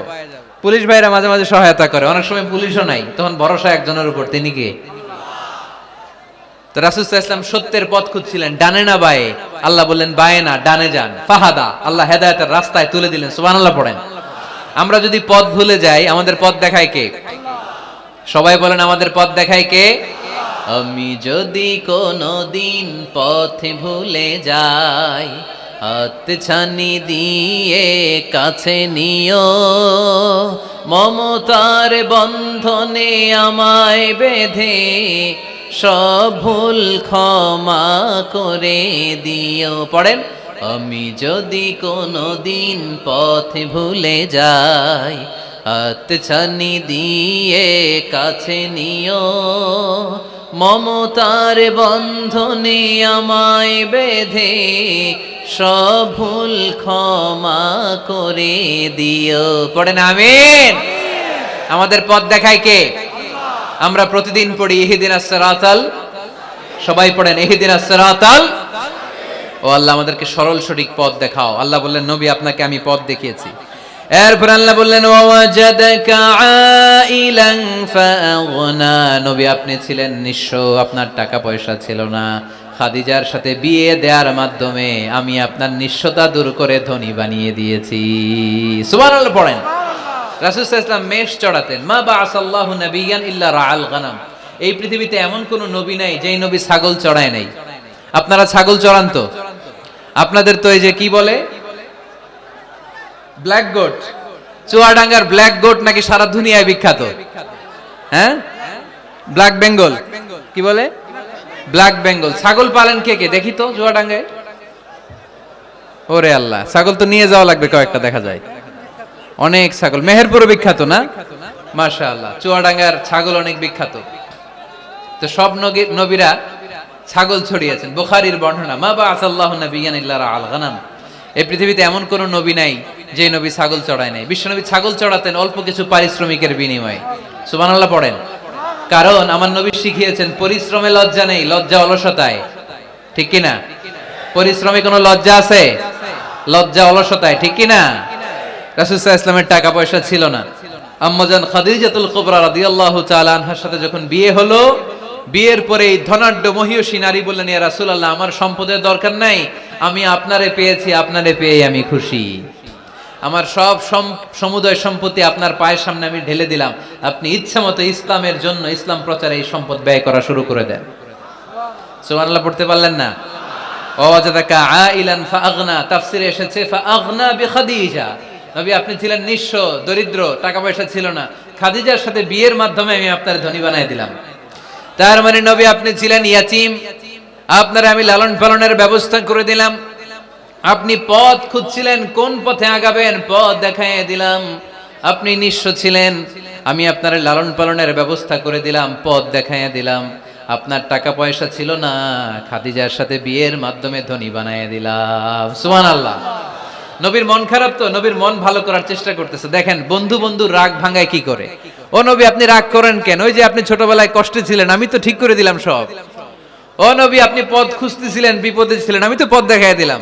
টাকা ছিল না, বিয়ের পরে টাকার ব্যবস্থা করে দিলাম। তো আপনার টেনশন কিসের? টেনশন তো আমি আল্লাহর। চিল্লায় বলেন ঠিক কি না? মুমিন কখনো টেনশন করে না, মুমিন তার সব কিছু ন্যস্ত করে দেয় একজনের উপর, তিনি কে? এবার বিশ্বনবীকে 3টা কর্মসূচির ঘোষণা দিয়ে আল্লাহ সূরাটা শেষ করবেন। কর্মসূচি 3টা শুনতে মনে চায়? এই কর্মসূচি 3টা পকেটে করে বাড়িতে নেওয়া যাবে? উত্তর হয় নাই, আওয়াজ হয় নাই। এই 3 কর্মসূচি নিয়ে আজকে বাড়িতে ফিরতে যাই, পারা যাবে? কর্মসূচি নাম্বার 1 আল্লাহ বলেন ফাআম্মাল ইয়াতীমা ফালা তাকহার। ও নবী কখনো এতিমদেরকে আপনি তাড়িয়ে দেবেন না, এতিমদের সাথে খারাপ আচরণ করবেন না। আপনাদের এলাকায় এতিমখানা আছে নাকি? আছে? টরিক ভাইয়ের মাদ্রাসায় আছে এতিম? আছে? মাশাআল্লাহ। তো এই যে এতিমদের সাথে খারাপ আচরণ করতে নিষেধ করেছে কে? ফাআম্মাল ইয়াতীমা ফালা তাকহার। নবী এতিমদের সাথে খারাপ আচরণ করবেন না, কারণ আপনি নিজেই এতিম ছিলেন, ঠিক কি না? এতিমদের সাথে আমরা ভালো আচরণ করব। এতিমকে ভালোবাসা মানে নবীকে ভালোবাসা, কারণ আমার নবী এতিম হয়ে বড় হয়েছেন। চিল্লায় বলেন ঠিক কি না? যারা এতিমকে ভালোবাসে তাদেরকে ভালোবাসে কে? বিশ্বনবী এতিমদের লালন পালনকারীদেরকে এত ভালোবাসতেন, যারা এতিমদেরকে যত্ন নেয়, যারা এতিমদেরকে লালন পালন করে, তাদের উদ্দেশ্যে বিশ্বনবী বললেন আনা ওয়া কাফিলুল ইয়াতীমি কাহাতাইন। আনা ওয়া কাফিলুল ইয়াতীমি কাহাতাইন। আমার 2টা আঙ্গুল দেখা যায়? সবাই দেখতে পাচ্ছেন? এই 2টা আঙ্গুলের মাঝখানে কি খুব গ্যাপ আছে নাকি বেশি? নাই। বিশ্বনবী বললেন আনা ওয়া কাফিলুল ইয়াতীমি কাহাতাইন। আমি এবং ইয়াতীমের লালন পালনকারী কিয়ামতের দিন প্রতিবেশীর মতো এইভাবে কাছাকাছি একসাথে থাকবো। এজন্য এতিমদের সাথে ভালো আচরণ করবেন, এতিমদেরকে ঘাড় ধাক্কা দিয়ে বের করে দিবেন না। অনেকে আছে এতিমদেরকে ঘাড় ধাক্কা দিয়ে বের করে দেয়, আছে না? যাই আছে না? আরাআইতাল্লাযী ইউকাযযিবু বিদ্দীন ফাযালিকাল্লাযী ইয়াদউল ইয়াতীম। কিছু লোক আছে যারা আখিরাতে বিশ্বাস করে না, জান্নাত জাহান্নামে বিশ্বাস করে না, তারা দ্বীনকে অস্বীকার করে, ইয়াতীমকে ঘাড় ধাক্কা দিয়ে বের করে দেয়। বিশ্বনবী ইয়াতীম হয়ে বড় হয়েছেন, তাই বিশ্বনবীকে প্রথম কর্মসূচি দিলেন ফাআম্মাল ইয়াতীমা ফালা তাকহার। নবী হে কখনো ইয়াতীমকে ঘাড় ধাক্কা দিয়েন না, ইয়াতীমকে ধমক দিয়েন না, ইয়াতীমকে তাড়িয়ে দিবেন না। অনেকে আছে তাদের হৃদয় শক্ত, চোখ দিয়ে পানি নামে না। এরকম শক্ত হৃদয়ের মানুষ আছে না নাই?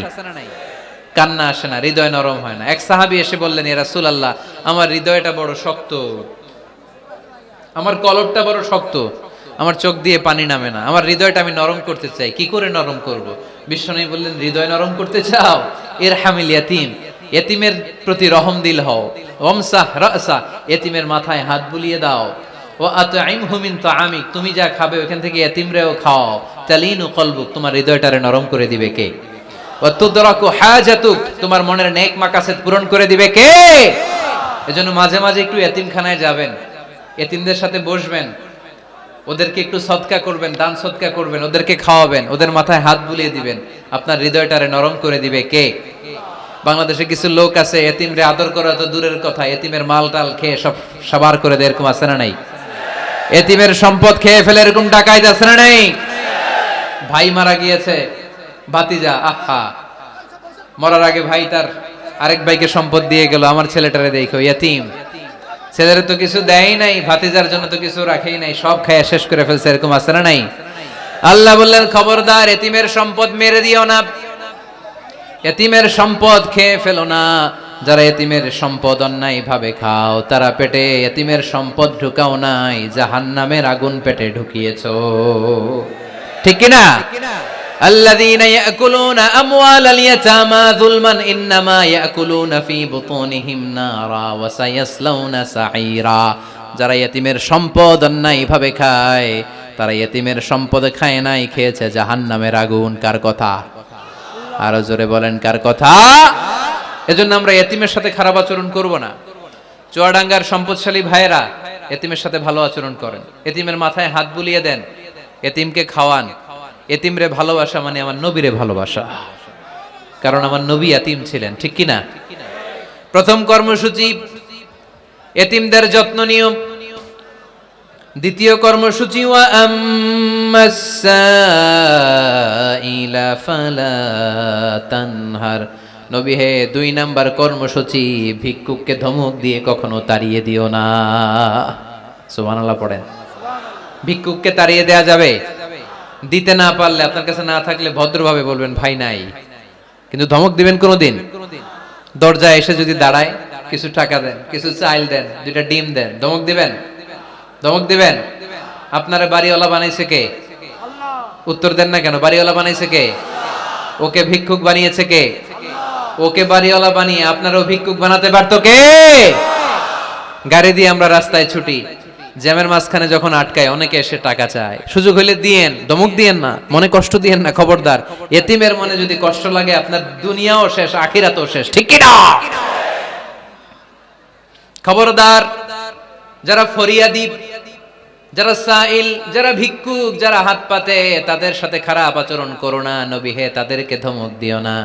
তোমার গাড়ি যখন জ্যামের মধ্যে আটকে যায়, পথবঞ্চিত শিশুরা, সুবিধা বঞ্চিত শিশুরা গ্লাসের সামনে এসে নক করে, বলে স্যার 2টা টাকা দেন, কিছু খাবার দেন, কিছু খাই নাই, যদি পারেন দিয়ে দেন, ধমক দিয়েন না। কারণ ওরে পথ শিশু বানাইছে কে? রাস্তার ফকির বানাইছে কে? আপনাকে গাড়িতে বসে আরাম করার সুযোগ দিল কে? ওরে গাড়িতে বসানোর সুযোগ আল্লাহর আছে না নাই? আর আপনারে ভাঙ্গা থালা হাতে দিয়ে রাস্তায় নামাইতে আল্লাহর কয় ঘন্টা লাগে? চিল্লায় বলো মুসলমান, কয় ঘন্টা লাগে? 1 সেকেন্ডও লাগে না। এজন্য ওয়া আম্মাল ইয়াতীমা ফালা তাখহার ওয়া আম্মাস সাইলা ফালা তানহার। এতিমকে গলা ধাক্কা দিয়ে বের করে দিও না, আর ফরিয়াদিকে তাড়িয়ে দিও না, খবরদার। সব শেষে আল্লাহ বললেন ওয়া আম্মা বিনিআমাতি রাব্বিকা ফাহাদ্দিস। নবী হে, আল্লাহর যত নিয়ামত আপনি পেয়েছেন, নিয়ামতগুলোর বর্ণনা করে দেন। সুবহানাল্লাহ পড়েন। ওয়া আম্মা বিনিআমাতি রাব্বিকা ফাহাদ্দিস, আপনার রবের দেয়া নিয়ামতের বর্ণনা করেন। আল্লাহ যে নিয়ামত দিয়েছে এটা বর্ণনা করলে দোষ নাই। আল্লাহ আপনারে টাকা দিয়েছে, আপনি শুকরিয়া করেন আর বলেন আলহামদুলিল্লাহ, আল্লাহ দিছে আমারে, এটাতে কোনো গুনাহ আছে? না, বরং আল্লাহ আদেশ করেছে, ইন্নাল্লাহা ইউহিব্বু আইয়ারা আসারা নি'মাতিহি আলা আবদি। আল্লাহ তাআলা তার বান্দাকে কি নিয়ামত দিল তার একটা নমুনা আল্লাহ তার বান্দার মধ্যে দেখতে চায়। আপনি কোটি টাকার মালিক, আপনি ছিঁড়া কাপড় পরতে পারবেন? আপনি কিপটামি করলে কি আল্লাহ খুশি হবে? না। আপনি যদি ধনী হন, আপনার পোশাকে, আশাকে, চলনে, বচনে ওই ধনীর একটা পরিচয় থাকতে হবে। আপনি বলবেন আল্লাহ আমাকে গাড়ি দিয়েছে, আলহামদুলিল্লাহ, শুকরিয়া করবেন। আল্লাহ আমাকে বাড়ি দিয়েছে, শুকরিয়া করবেন কার? নেয়ামত করলে বাড়িয়ে দেয় কে? নেয়ামতের শুকরিয়া যখন আদায় করা কোনো বান্দা শুরু করে দেয়, নেয়ামতের বাড়ি ধারা আরো বাড়িয়ে দেয় কে? লা ইন শাকারতুম লা আযীদান্নাকুম, যদি শুকরিয়া করো আমি বাড়িয়ে দেব। ওয়ালা ইন কাফারতুম ইন্না আযাবি লাশাদীদ, আর যদি নাশুকরি করো জেনে রেখো তা আমার আযাব, আমার গজব, আমার শাস্তি, আমার পানিশমেন্ট বড় কঠিন। ওয়া আম্মা বিনিআমাতি রাব্বিকা ফাহাদ্দিস। 3 নাম্বার কর্মসূচি, হে নবী আপনি নিয়ামতের শুকরিয়া করার পাশাপাশি নিয়ামতের বর্ণনা দেন। কি নিয়ামত আপনি পেয়েছেন এটা আপনি বলে বেড়ান, আর শুকরিয়া করবেন একজনের, তিনি কে? তাহলে প্রথম কর্মসূচি ছিল ইয়াতিমের সাথে ভালো আচরণ করতে হবে, ঠিক কি না? চুয়াডাঙ্গার ভাইয়ের, আমরা কি ইয়াতিমের সাথে আজ থেকে ভালো আচরণ করতে পারবো? 2 নাম্বার কর্মসূচি, ভিক্ষুককে তাড়িয়ে দেয়া যাবে না, ধমক দেয়া যাবে না। আর কোনোদিন কোনো ফরিয়াদিকে, কোনো ভিক্ষুককে কি আমরা ধমক দেব? 3 নাম্বার, বিপদে আপদে সব সময় শুকরিয়া করব একজনের, তিনি কে? এই সূরা দোহা আমাদের জন্য যে মেসেজ বা শিক্ষা রেখে যায় সেটা হচ্ছে কখনো হতাশ হওয়া যাবে না, কখনো নিরাশ হওয়া যাবে না। চুয়াডাঙ্গের ছেলেরা, কখনো হাল ছেড়ে দেয়া যাবে না। মুমিন ভরসা রাখে একজনের উপর, চিল্লায় বলতে হবে তিনি কে? আল্লাহ আমাদের সবাইকে কথাগুলো বুঝার ও আমল করার তৌফিক দান করুক। আমরা পড়ি আমিন।